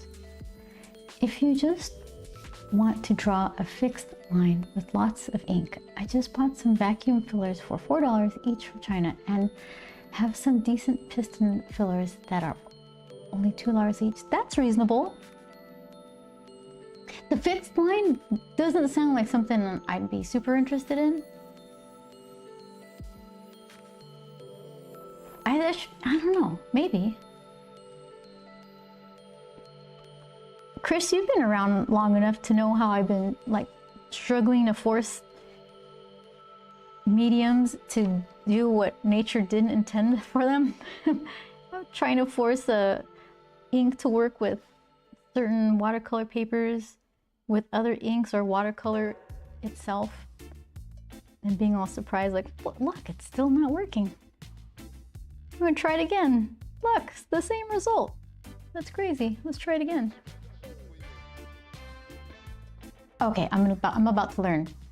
The long blade and long knife is basically which side of the nib is thicker, because naginata and architecture nibs as names are kind of sort of linked to specific brands. So the Chinese makes just call them long blade or long knife. So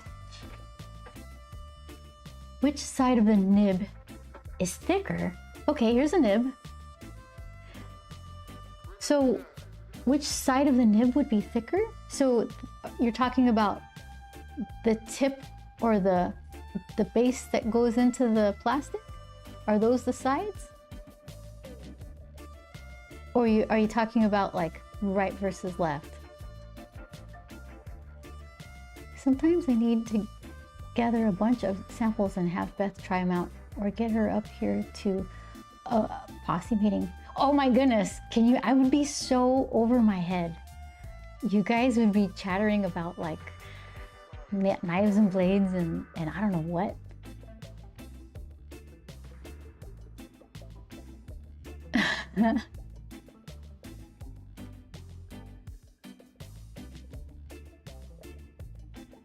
If you want me to mess up your samples, that'll be kind of sad.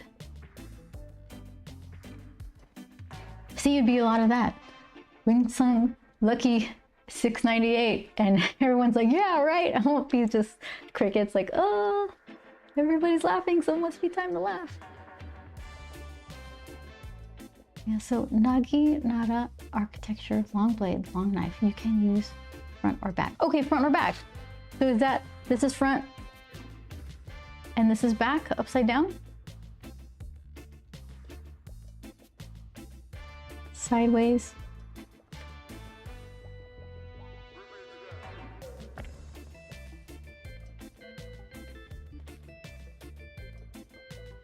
So you can flip it upside down and use that for different things. You can also sometimes get a different thickness, usually smaller, using the back of the nib.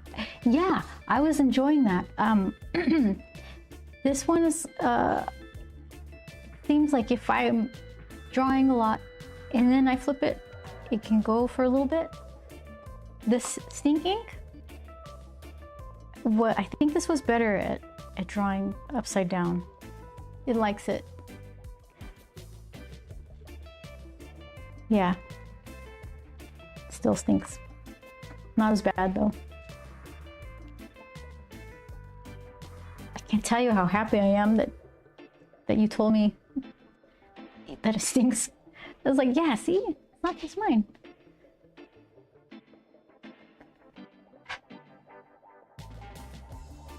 I'm not a fan of vacuum fillers in general because I don't like air bubbles. Okay, so this one, is this a piston or a vacuum? It has a little pump button and you just like, you stick it in the ink well and then you press this down 5 times.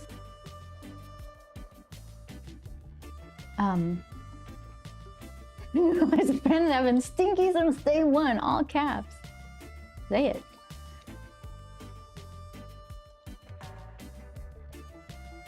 No matter what filler you use, you will have air bubbles. Party pens. That's a vac butt converter. So you're talking about something like this, but it's built into the pen? Okay, I gotta put these away before I have a tragedy.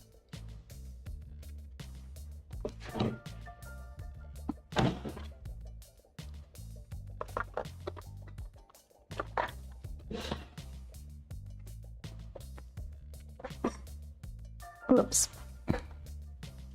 That Pilot is officially an aromatic filler, but as a converter. That's not the kind of aromatic I like, I don't think.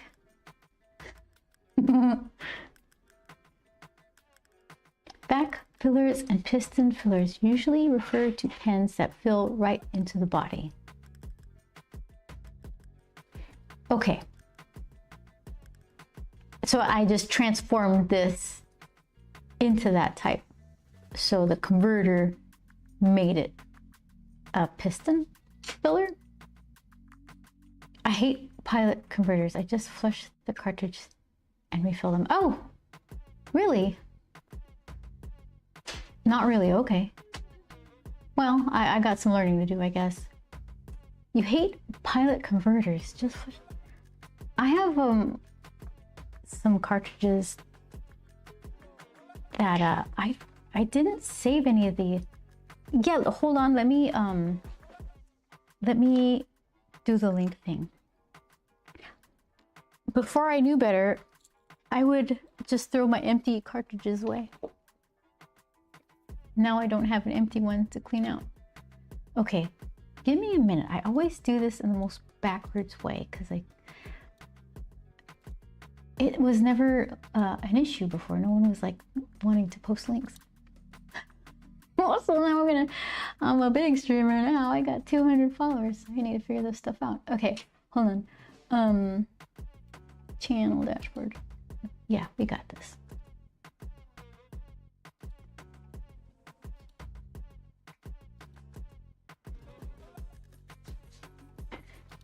Okay.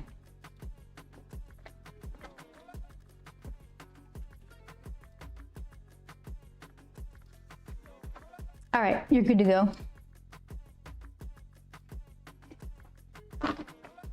The pilot converters are mostly lame, but the 24, 247, 743 aren't too horrible if you only need 2 milliliters of ink. But my art drawing pens are VAC, piston, or bulk fillers. Are bulk fillers like the eyedrop fillers?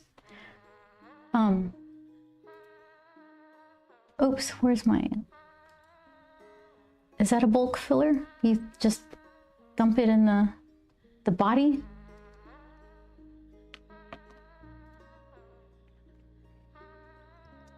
Okay.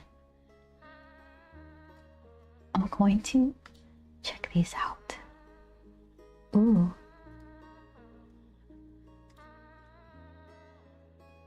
Eyedroppers. Okay. My studying material for the evening is set.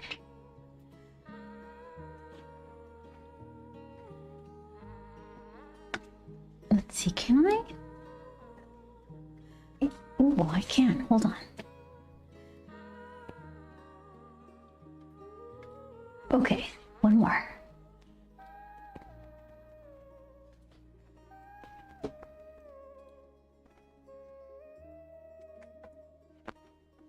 Okay, here. Talk amongst yourself. I'm going to load these up on the what do you call it? The proper browser.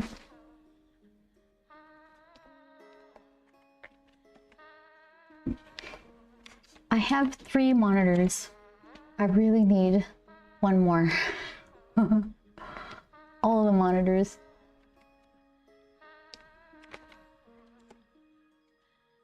Okay, and then what's the other one? I drug another guy over here. Where'd you go? Okay, there you are. And okay. So that's the vacuum fountain pen converter, or just fountain pen. Oop. And then all about eyedropper fountain pens. That'll be handy. What is an eyedropper? This is eyedropper, right? Oops. That's, from what I've heard, TWSBI, the brand that I didn't know about till Chris mentioned it. Oh, I thought they were, oh no, Chris, this isn't your type of pen. I looked up yours. They were not $32.99. Yeah, that's cool.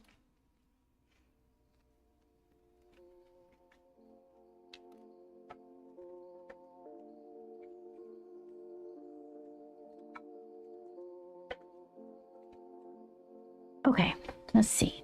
NYX.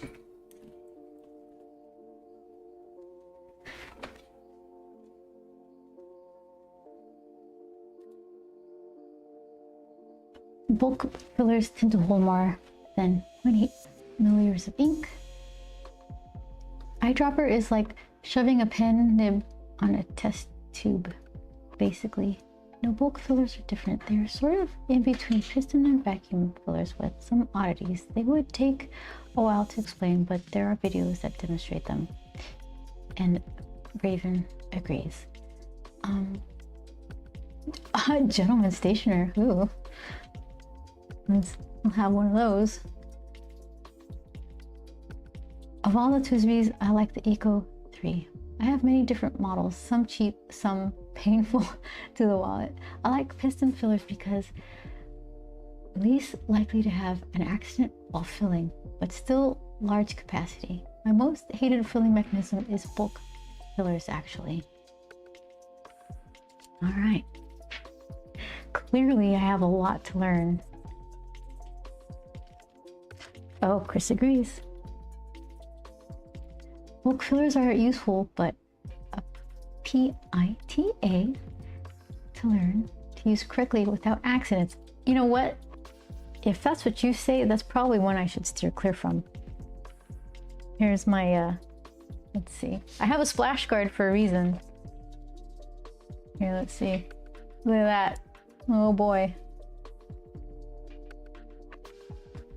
Some of this is just art, you know, but that's not. That was an oopsie.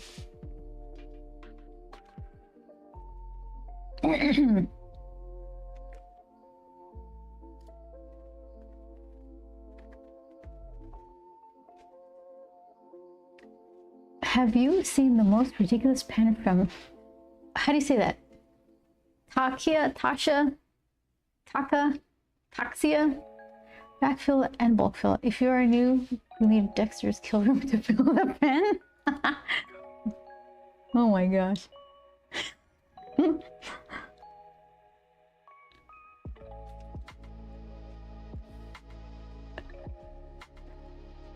I'm so glad that Art and Jess brought you guys here. That's fun.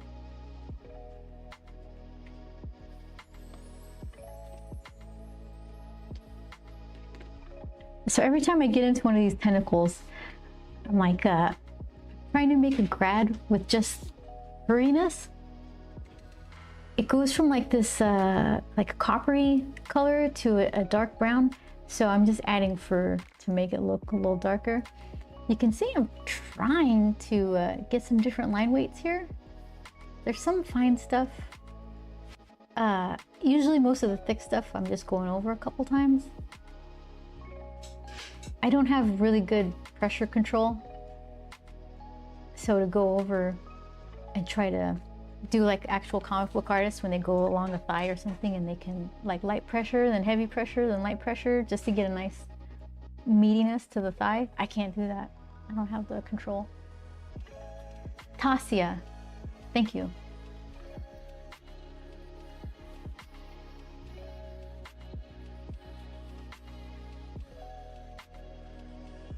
I learned to say it from the lady that started the brand. They were at a stationery fest in New York last year and I wound up with a silly pen with an amazing nib. Ooh. Was it silly in design?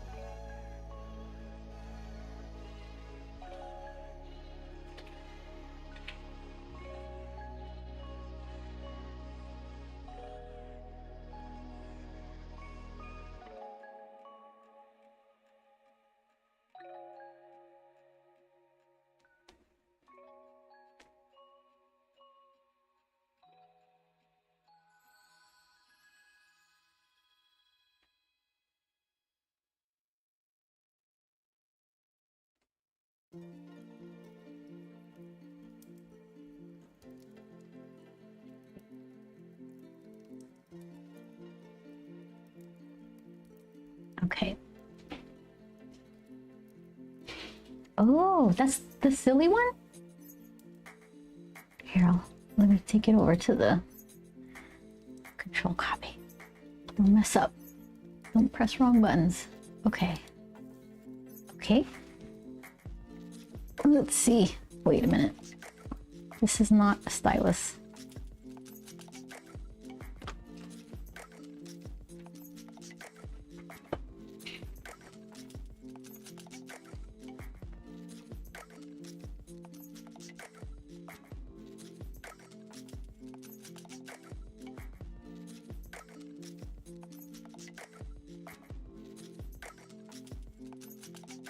There it is.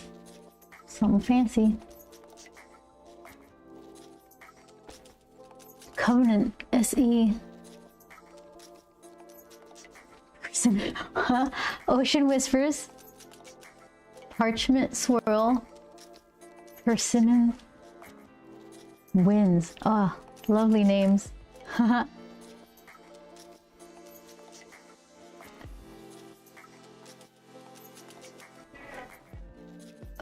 With the original Cassia Covenant, we set out to protect your words. With its sheathed body, we embodied a timeless concept into an elegant writing instrument. Extra fine, fine, medium, bold, and what's MS?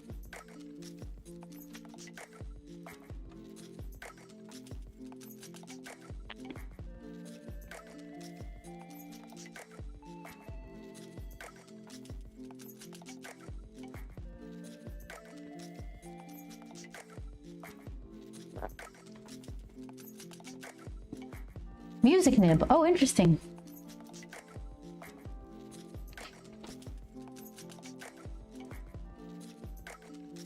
Left is the cap. That's not another pen. What?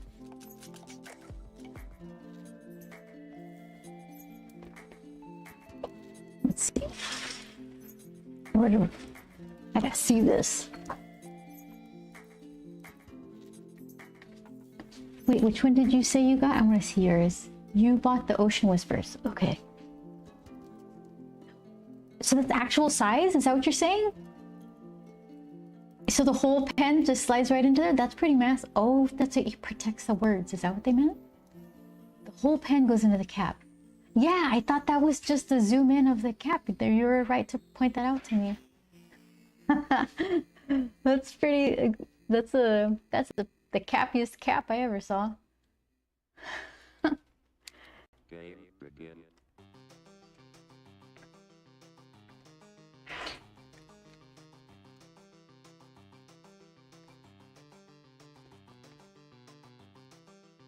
That's kind of why we bought the pen, because of the unique design. Because it was so ridiculous. You're protecting your words. How is that ridiculous? You're gonna leave your words vulnerable? I think you made the right choice. Okay.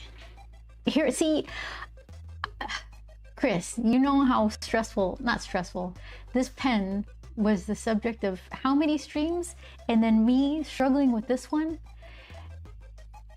And you guys are so leaps and bounds further away than my journey here. It's just funny.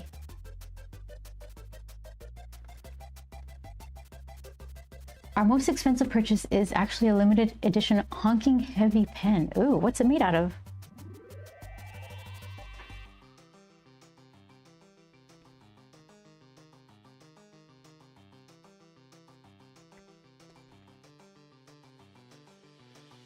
So do you guys store your pens horizontally? Is that the consensus there? I've just been leaving these filled ones on my desk sideways.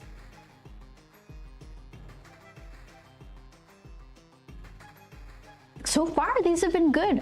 They've been filled for a while and they're not clogging. I think I've been using them just enough to keep everything flowing. I left this one alone for years and I had to give it a good long soaking to bring it back to life. I think it was a good pen to learn what to and what not to do. Horizontal is best way to store, really. Upright nib can dry out. most expensive purchase. Oh, Apple Bloom. Bloom. Charlie, thank you so much for following. Some good pen talk here. You're like, oh, slice me off some of that. Okay, I want to see what this link is here. Okay, let's see.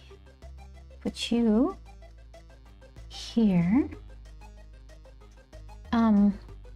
Oop, I did it wrong. Okay, hold on. I don't need you. I don't need you. Let's see. Oh, that's really cool looking. Hold on. Copy. Okay.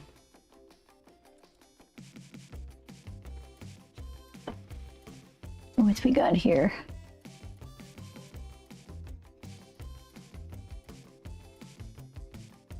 All right, let's see.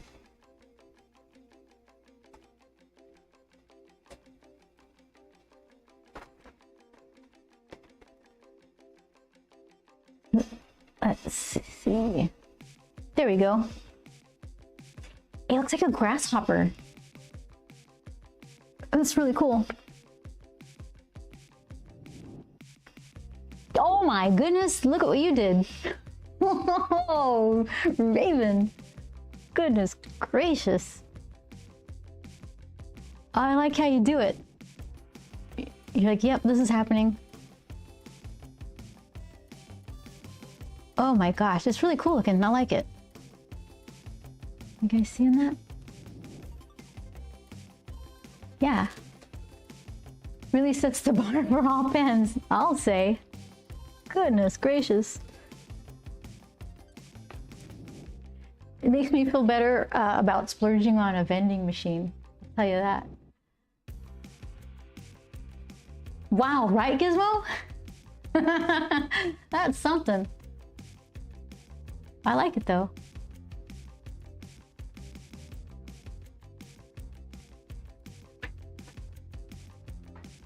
Okay, let's see. My stuff is tangled.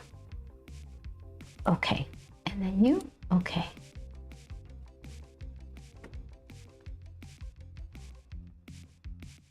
Facing down might get leaky grip with temperature pressure changes. I've experienced that.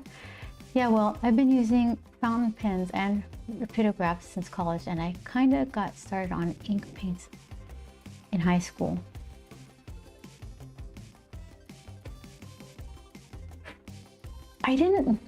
In high school, I didn't paint a lot. We used pencils and color pencils. It wasn't until I did like a summer semester at Otis in Los Angeles, and that's the first time I used something like gouache. I think I tried to use oils at home once. Someone gave me a set and I was lost. My art journey was slow and windy. The pen is gorgeous and very well engineered. Even the stand is well engineered. And for something with so much crazy engineering, it's so easy to dismantle and reassemble.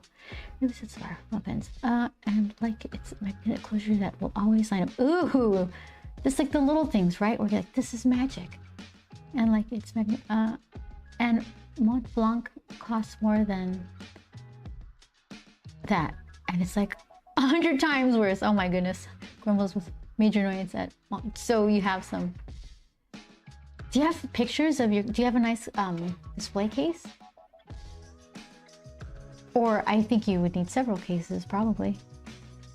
It would be like going into those pen stores where it's just like really nice lit shelf, glass shelf over shelf, and you just kind of look at them like it's a display of wine bottles or something. Wait till she sees Urushi, Raiden, Maki-E finished pens. Your giggles. Oh my gosh. They cost as much as cars, don't they? Crazy whole samurai statue pen. What? Mont Blanc is usually reliable, but there are a status symbol. Okay. I don't actually have a display case at this point. Those exist to separate collectors. Oh, those exist to separate collectors from their money. You guys, You're blowing my mind with this pen stuff. Hold on, Nix. We're gonna wait. You're a good boy. We're gonna look at some pens real quick. If I can't write with it, it's pointless. That should be... It's too bad you have to say that. Because I would imagine this pen, the cricket looking one, grasshopper, is really pretty. You'd imagine you wouldn't have to make that distinction when talking about a pen. Okay, how much is... Goodness gracious. Okay. What even is that? That would get you... That's gonna hurt your fingers. Okay, hold on. Control copy. Let's go. This is insane. How do you guys even know these things?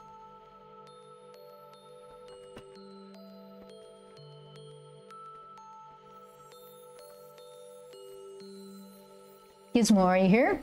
You ready for this? Watch. Oh, I'm like, hold on. Scrolling the wrong window. So this guy, he's a Viking and he writes. So those are his feet. You pull off his top half and write with his feet and torso.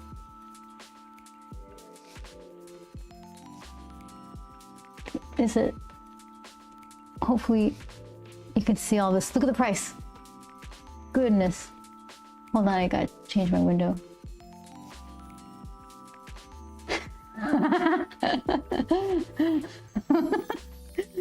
It's cool, but my goodness, you must have to really like pens. That's incredible.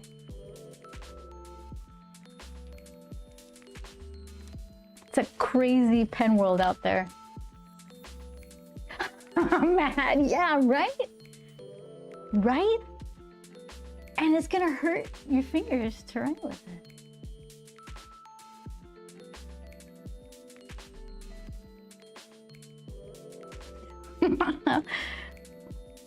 It's way bigger than the Sensible to hold, to even hold.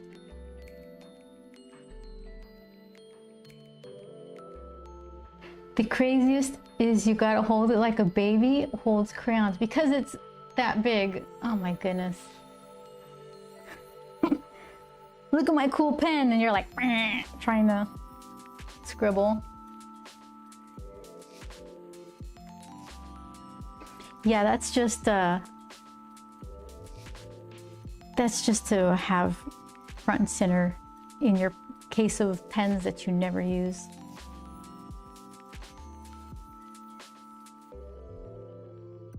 And see, this all of a sudden became like a budget pen. Very reasonable. I can even buy another one now. But Chris, didn't you say there was another nib that was a little better? I used, shoot, oh, what is this? I think you said there was like a flexible soft or something. I have soft fine, it looks like. SF. I think you said there was a flexier nib or something.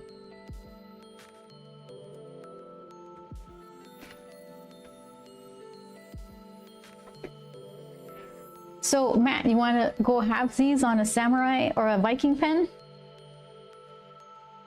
So split the cost, and then it becomes affordable, right? I had no idea.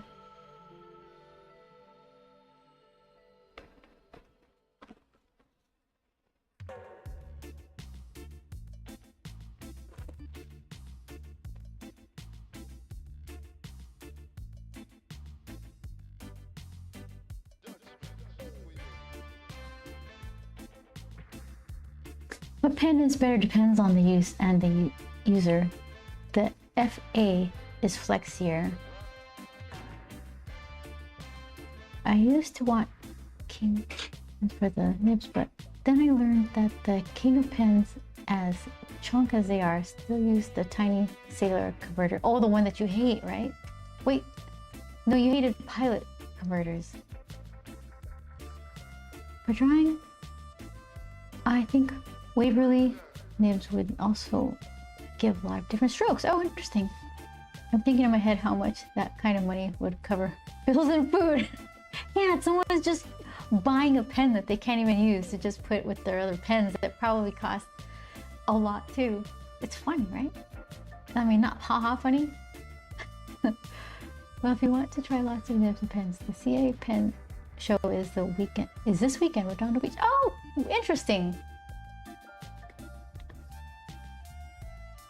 I love Pilot pens and nibs. I hate the converters. I love Sailor nibs and converters, but I hate the pens. Interesting.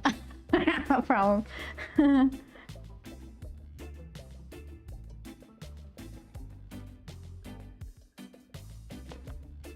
Yeah, I think if someone gave me $12,000, I would get these printers that I want. There's some shelving that's really cool. That's doesn't look like just wire racks and garage shelving. Big enough for storing paper and merch and stuff, but still just not an eyesore. Probably put some away for our Tokyo Comic-Con trip.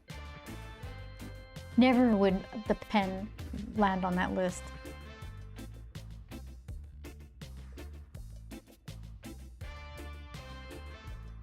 Sailor pens are overpriced and not that spectacular. Some of their inks are nice. I have some samples, but this is the only full bottle I have.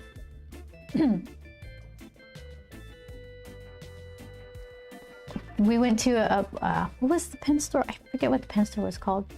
And we didn't speak Japanese, and the store sales lady spoke a little bit of English, kinda. So she guided us to this particular ink.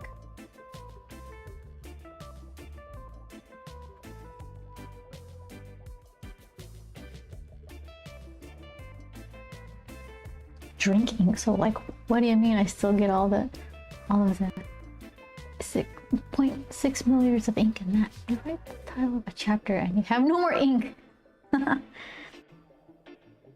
Ugh.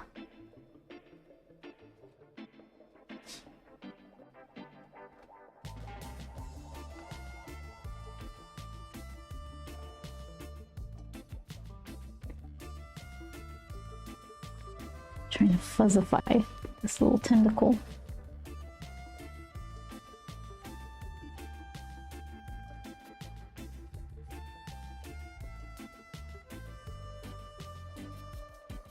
Okay, so let's see. San Francisco Bay Area Bay Show won't be until the end of August, but would be more fun than the Redondo Beach one.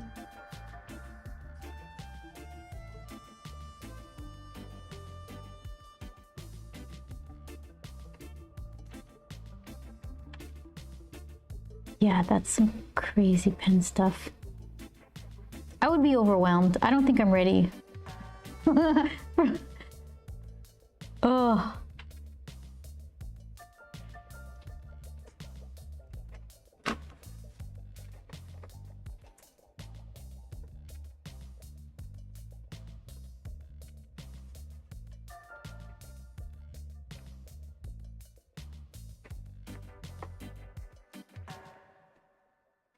But I asked Tokyo Station Pens and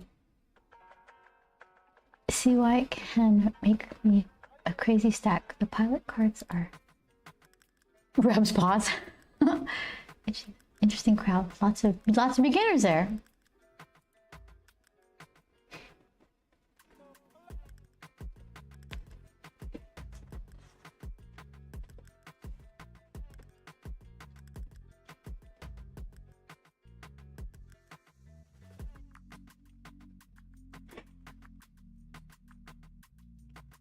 It must be like whenever we used to go to the park, they had a bunch of people with their giant telescopes pointing up at the sky, and they'd be super excited to share their hobby with anybody who'd pass by. This was like pre-COVID, so everyone was just sticking their eyeballs on these things. I don't think it's that big a deal, but for eyeball germs.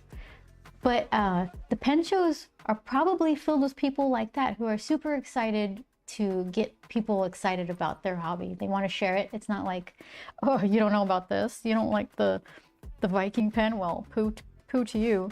They're more embracing and like, yes, one of us, you know, that kind of thing. So I bet you it'd be fun to go to one of those things.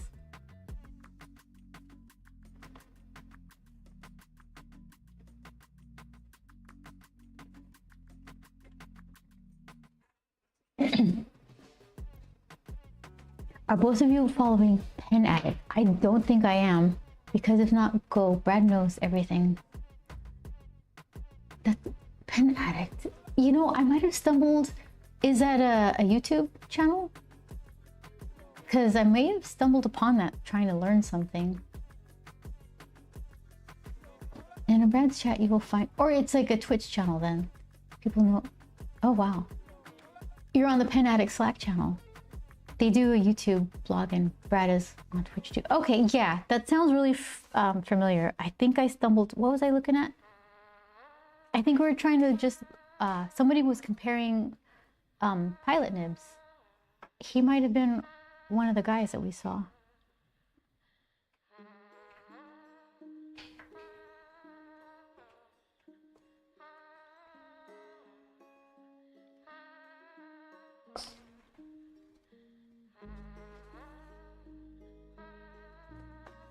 Oops, there you go. Drawn off dream. Oh, let's brighten this a bit. So if it's like backwards and upside down. Go this way? Wrong way. This way. We'll try that. A lot of giveaways. I like giveaways.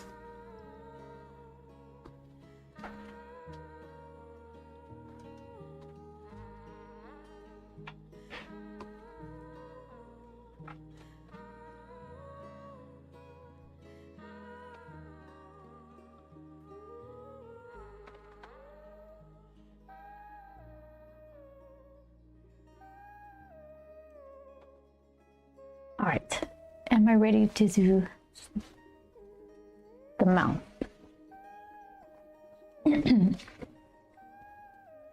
What did I do with I had this out for a reason.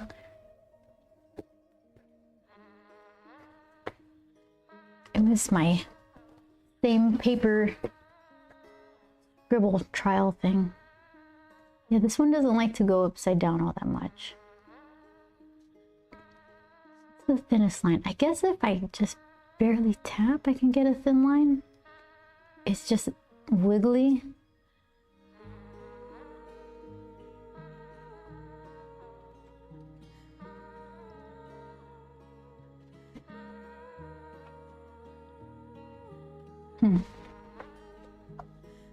Okay. Just do a little bit at a time. It's okay.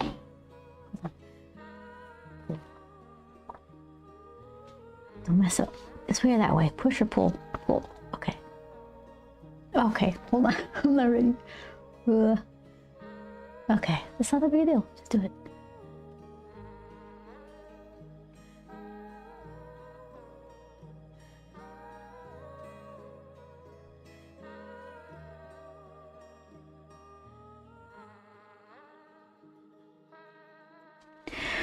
Okay. There. Easy. Not that big a deal.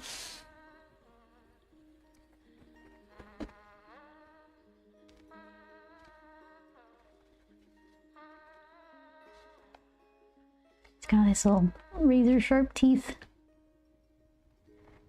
for chomping stormtrooper faces.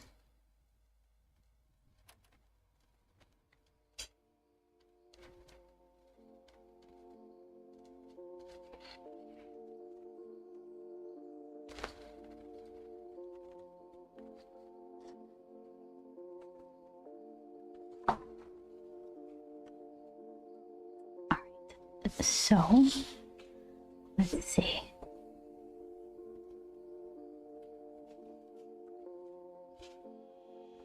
Oh, I'm scared. I'm just gonna go to shoulders.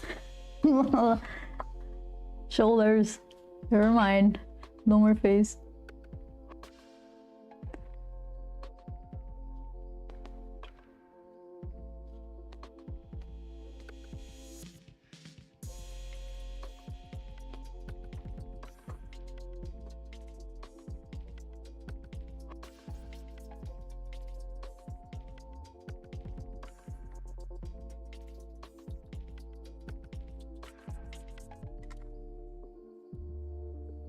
I guess Chris and Raven have exchanged information offline. They're like, see you later. We're doing cool pen stuff. A little bit. I have to have a little bit of furs in between the skills. I noticed in the game, they just, there's a weird overlap problems when Nyx would move. So he always had some sort of fur hiding where the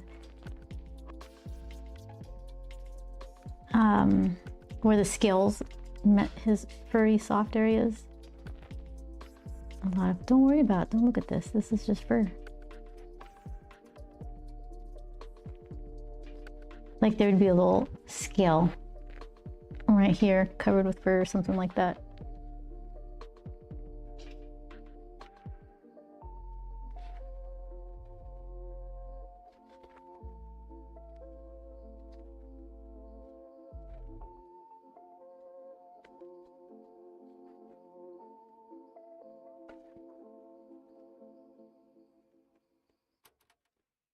Gizmo was watching. I'm here. Who's watching?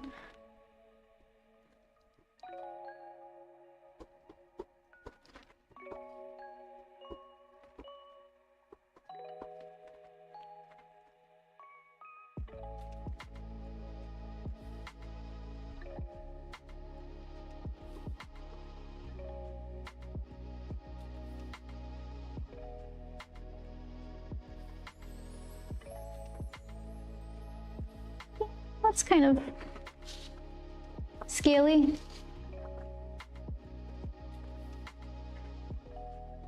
Throw in some more fur. They were a little more uniform in the game. But you know what?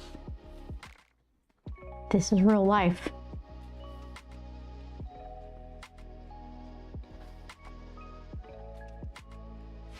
I do like this pen.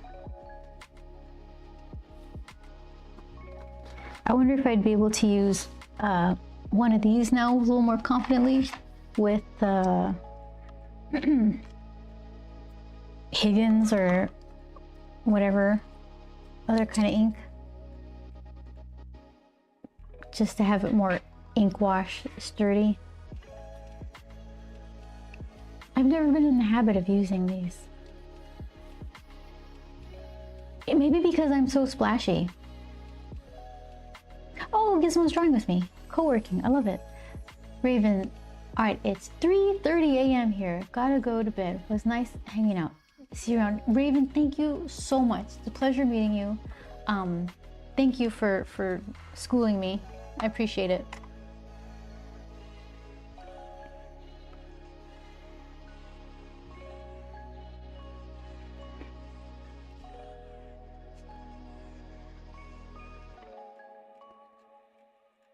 Oops. Yeah, when I was drawing this guy, I had the hardest time trying to get his little meaty legs. I kept making him thicker and thicker. I still think they could be thicker, but I mean, I think it's fine. What's the saying? Don't let perfection get in the way of good enough, because I guess it's just an excuse to not finish something, ultimately. Keep fussing with details, never complete anything.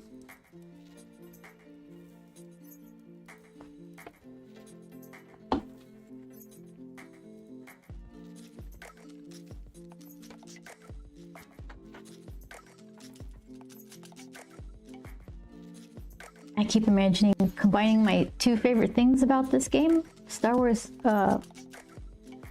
Outlaws. It's Nyx and Sabacc, and the Pike Syndicate guys who would wander around saying, "Sabacc tonight, baby."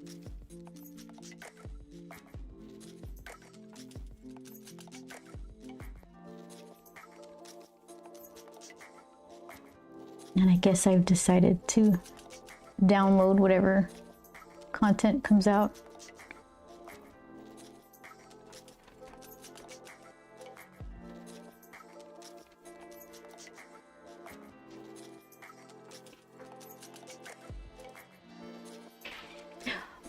Oh, Chris, I didn't get to ask, or maybe I missed your answer. I really like that weird, flexible square patty kind of thing that you can 3D print. Those interlocking squares that make a mat. I finished the game, Gizmo. I did. It was really good. Well, are you playing it all? Do you have any interest in it? I don't want to spoil it for anybody. And most of the things I liked are kind of spoilery because they have to do with Nyx.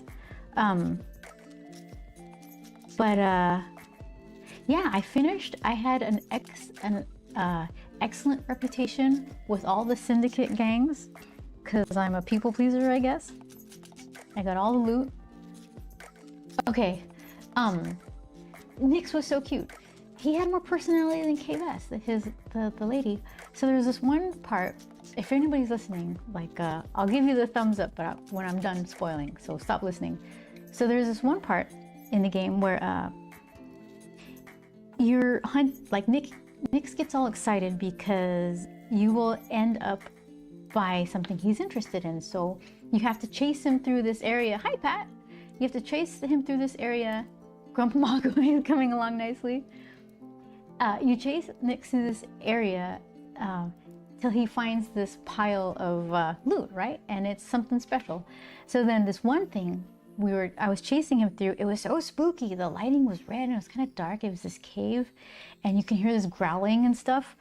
So I turn the corner and I see like this backlighting of this red spooky light and then this like terrifying silhouette shadow on the cave wall with this thing going rah! And K-Vess is like, Nyx, no. And then you see like the feelers coming up. It was Nyx the whole time. He was playing a joke. And she's like, oh, you. That was so cute. Okay, so anybody, you can listen now. Stuff like that I really liked. But Nyx was like the star of the game. I would play a Nyx game.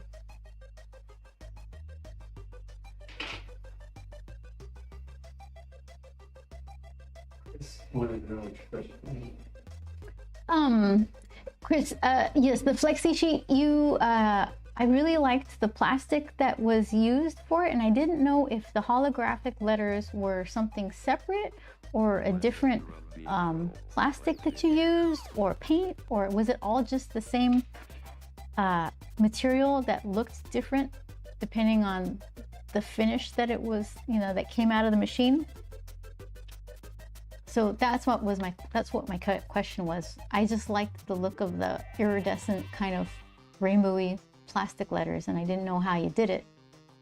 It's just gray plastic printed on a holographic plate. So the bottom layer takes on the hologram pattern. It's much more impressive in person. Gray plastic printed on a holographic plate. Yeah, I can't even imagine. It's breaking my brain.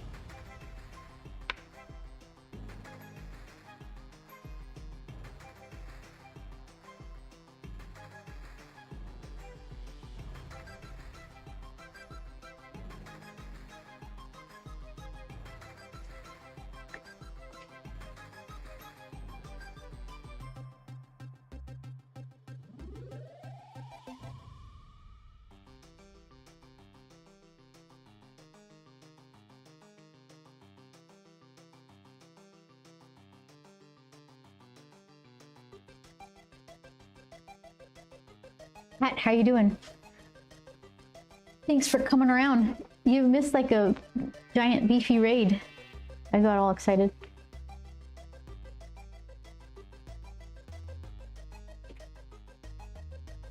We like your pumpkin painting.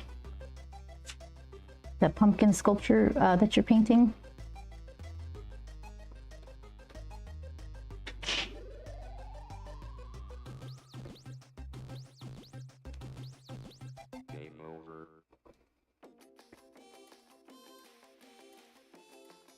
I get so fiddly with this stuff. And sometimes I'll even have some ink splat type of thing that happens, and I'll have to work around it to make it work, and it kind of makes it look better because of the contrast and the bold whatever shape that I was forced to work with. So I keep trying to remember that, and as I'm working, just make kind of thicker lines. I'm just too fiddly. It's almost finished. Ooh, I don't like raids, they make me bitch. That's a good one. They're crazy though. This is a little bitty channel, so I'm like, oh, look at all my alerts. I'm so excited.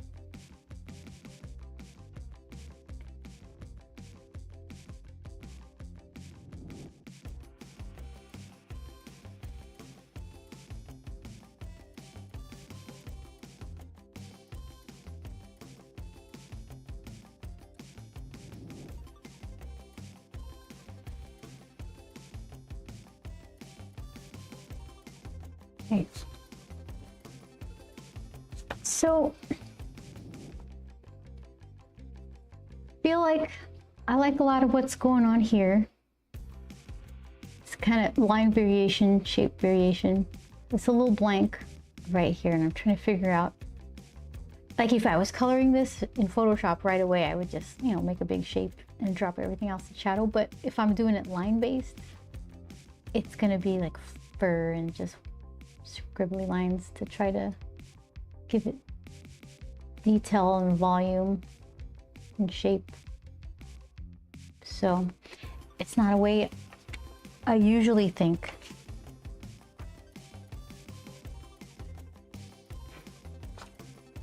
That's another reason to go to your pen convention, Chris, so I can go and check out your 3D printing stuff. My personal style, I would have over-exaggerated the teeth and claws. I haven't used an actual pen nib since high school, and that was over 40 years ago. This is like the most extensive thing I've ever done with it so far. I've got 3 pens. This one was the one I learned about pen parts and how to clean them, how to destroy them and try to fix them. This one came free with a bottle of ink. It's not actually that bad. It stinks. It smells like bacteria, but it's okay. So this was the Splurge pen. Has a somewhat soft fine nib. SF, soft fine, right? I guess next time if I get one, I'll get a flex nib. But I like it. This one writes a lot smoother. Like the texture on the paper as I'm writing, it just glides and it feels good. This one's a little draggy and scratchy. And it stinks. And yeah, it stinks. Gizmo, it smells like bacteria. Everybody says so. I love that it was like the first thing that Raven said in all caps.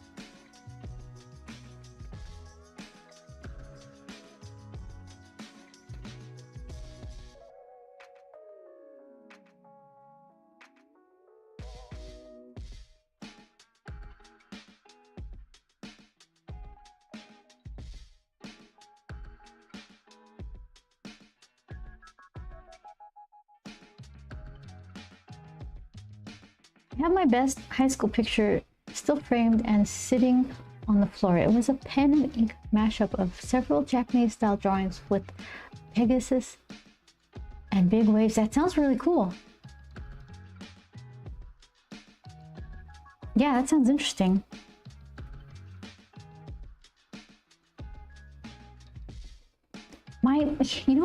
That sounds way interesting than what I was doing in high school. My best high school piece was like a super realistic, photorealistic, giant pencil drawing of Ricky Ricardo, of all things. So much time went into that. I'm not even a fan necessarily. It was the biggest, glossiest, clearest photo I had, or magazine picture I had. Oh, thanks. So that's what I used.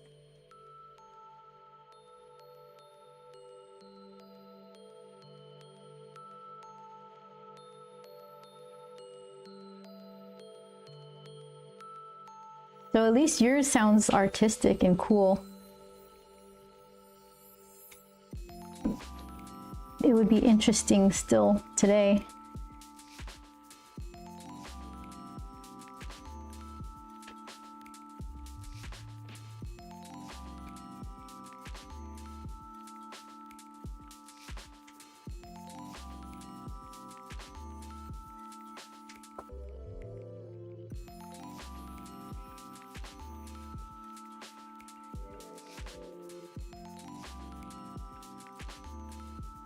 Picture of my shoe, stuff like that. Yeah, just take off your tennis shoe, put it on the table, draw it. There you go. Oh, you know, one thing I liked that I did, I think I mentioned this before, I tried to be sneaky and do one project for 2 classes. And I had to, what did I have to, I don't remember. I remember the English portion of it because that was weirder. It was like draw a movie poster for a book you're reading in lieu of writing a book report. And I'm like, heck yeah, I don't want to write a book report. So then I used that poster painting for my art class. So that came out kind of nice, and it was for It. So it was a picture of the clown with a beam of light coming in from the sewer grate or something. I don't know where that one ended up. I'm still debating over whether to use a brush or a Sharpie to do all the silver trims art on the Pumpkinhead mini. Can you sample it somewhere? Because the Sharpie might have like a weird purple tint or something when it in the light.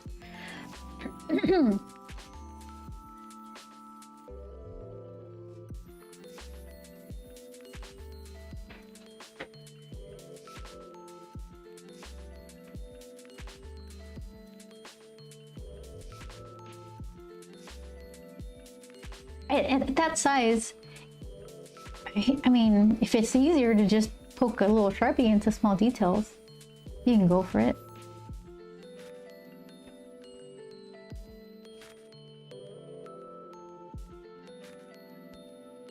Oh, it's silver Sharpie then.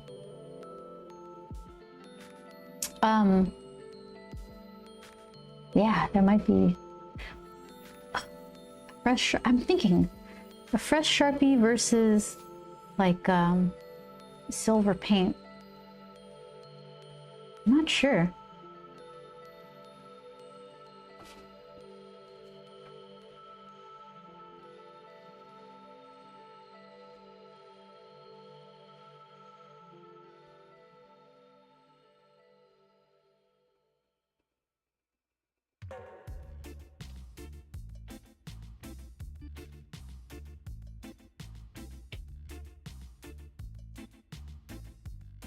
I was thinking about scales. I went off script here, my little pencil lines. I'm trying to be careful.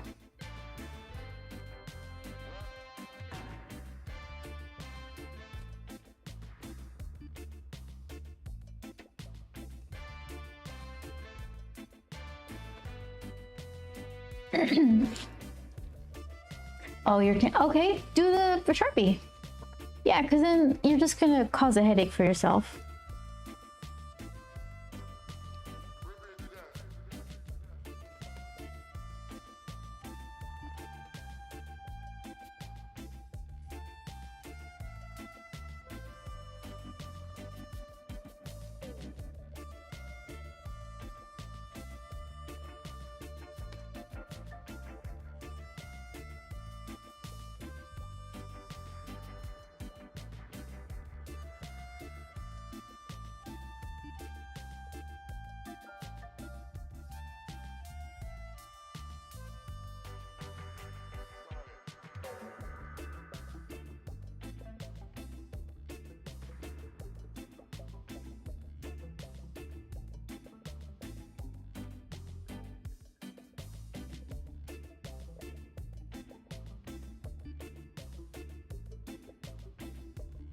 The con with the Sharpie is that it might fade faster over time.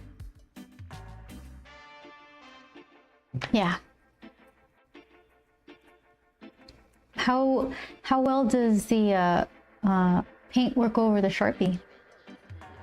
Because if you put a base of Sharpie where it's a little easier to control, and then you just kind of go over the meatier center parts with the paint, maybe you can have the best of both worlds.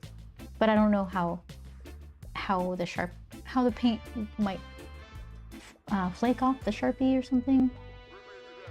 Yeah, I don't know. I'm really curious, speaking of fading, so many Copic and alcohol marker commissions out and about, and it's supposed to be like not a very archival quality medium. It's meant for doing drafts of things. And I'm just wondering, well, how much are they gonna fade? How bad is it gonna be?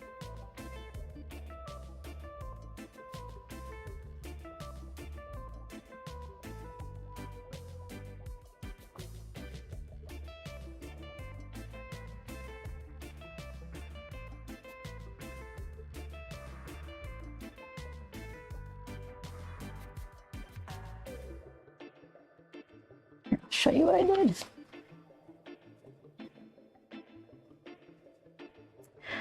Well, I'm talking and drawing, so I could see inconsistencies, but I mean, there's scales.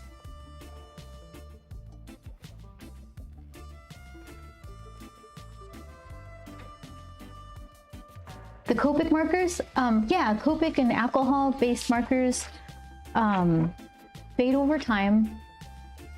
Thank you, Gizmo. But I don't really know how much time. I don't know if it means like if you keep it away from a window, it's fine. I've never seen someone come back with a commission saying, look at this, all the colors faded away. But it's been said that the alcohol markers fade over time. More so than watercolor. Actually, Chris told me too, watercolor fades too. Art. Was it ephemeral? What's the oil paint? Is that the only way? Yeah, so not to be alarming, Gizmo. It's so many things are affected by light and just fade over time. I'm just curious about if Copic is all that much worse.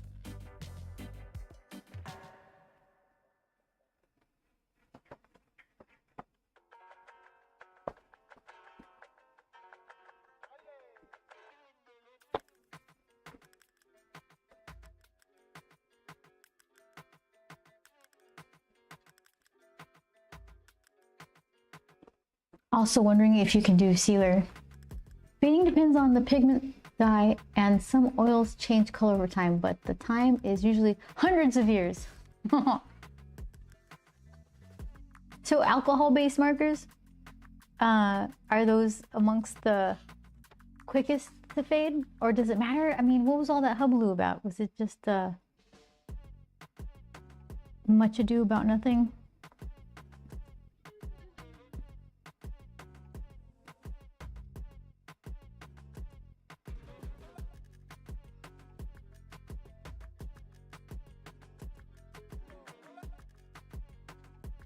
Little fist.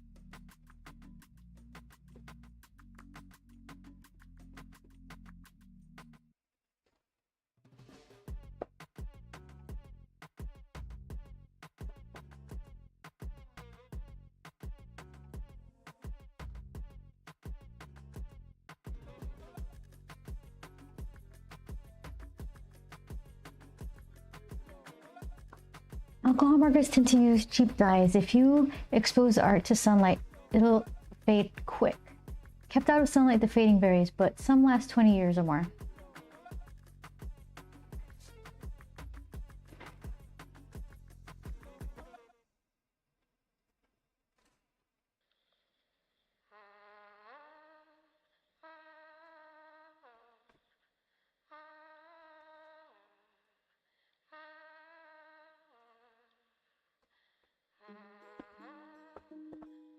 I'm going to pick out places to add some beefier lines that make sense rather than just doing a fat line over around the whole thing.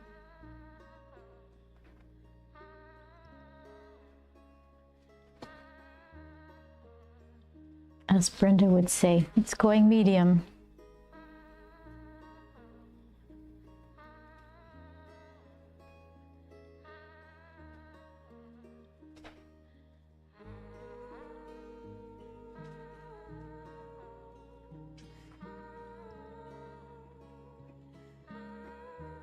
Is there anything you can put on the finished art to slow it down?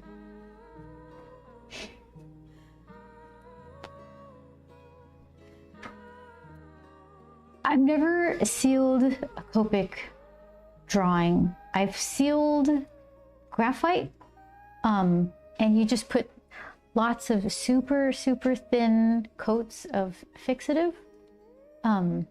If you put too much, then it just kind of affects the graphite. Yes, Copic. Alcohol markers will fade quickly if left in direct sunlight, but if kept under good glass and away from direct sunlight, they will last quite a while. So that's another solution. Framing them with UV protecting glass, I guess. I've never looked into that though. Gizmo, some sealants can help some dyes, but overall they break down with oxygen and light. So then maybe the framing with UV protective glass might help with both of those things. But I've never done that before. I don't know how much that costs.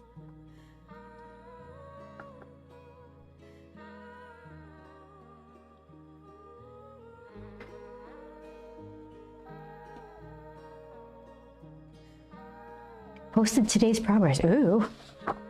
Let's see. Let's see Pat's pumpkin princess. Oh, there we go.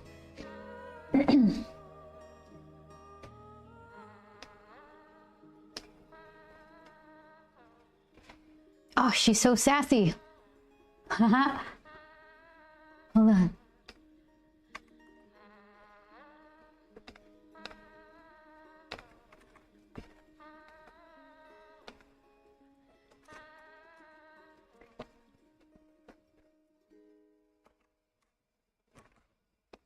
Copy paste. Okay. Hold on, third time's a charm.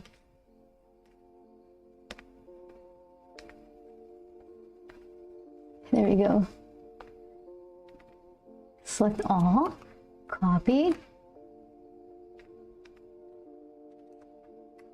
Heck yeah, there we go.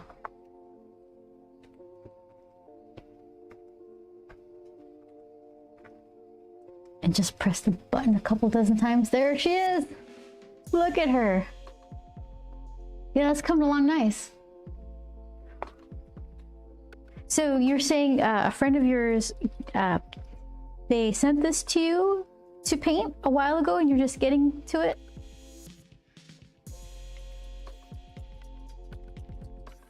Oops, there we go.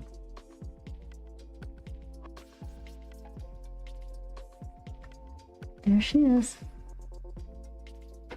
That's pretty cool. Very nice. Kudos. Says Gizmo. It's really pretty cool. Fun to see it come along. So you were saying if it was by your own design, you would make her teeth and her eyes bigger, did you say?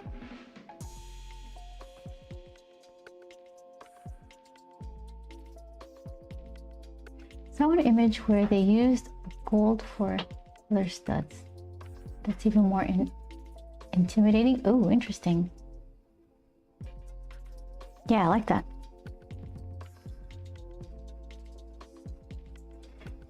She's up to no good.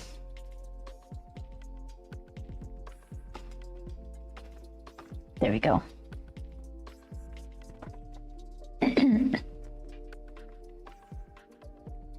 Oh, I see, I see.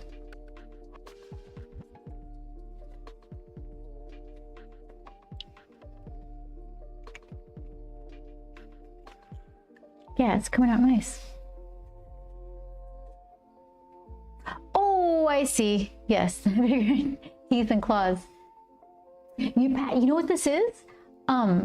This is a character from a video game that I kind of liked, and I keep talking about it so much. I think I'm gonna have to upgrade my liking of it. But this little character, and he looks grumpish, right? That's probably one of the reasons why I like him. But yeah, his name is Nyx, and he would blend in very well in Grump's world.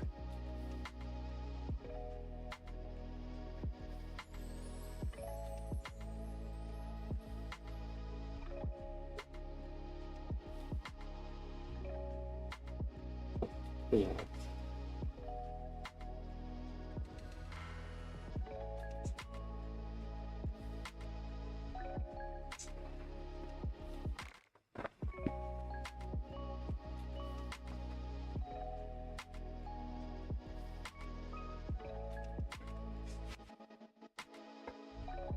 I think it's gonna be more of a Photoshop color job.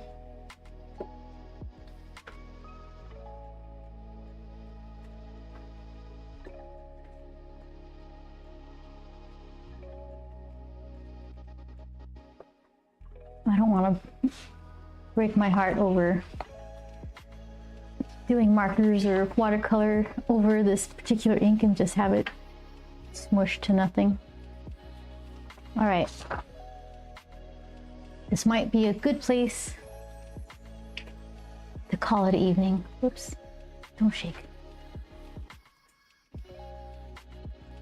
Grab a drink, snack, enjoy the sounds of rain. If you scan, you can do both, right? I know, I love that. That saved my butt on a couple of occasions. One of these has like a really bad marker drawing, and then instead I colored it in Photoshop. Is it here? Let's see. After a while, I was like, you know what? Forget it. Yeah, it's in a different book. Yeah, plenty of mistakes to show off. But let's just look at this beauty. Oh, look at him. Who do you need me to blow up? He's so cute. All right. Well, thank you guys so much for you guys who stuck around after the raid. That was like, I'm so happy to have you here because I love it over there. So it's really fun to just kind of meet some of you and just hang out a little bit. But I usually stream Tuesdays at 4, and then I'm throwing in Wednesdays at 4 too. Yeah, and then it's a little bit of this watercolor stuff, and hopefully soon it's a vending machine stuff. I can't wait to get that thing. I don't know what I'm gonna do with it. I'm gonna have to figure out a way to do some sort of fourth wall something or other so you guys can like vend stuff out of it.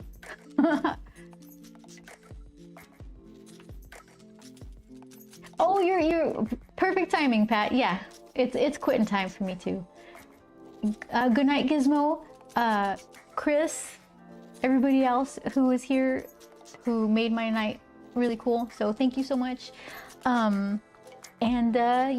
I will see you guys again next week. Have a good week.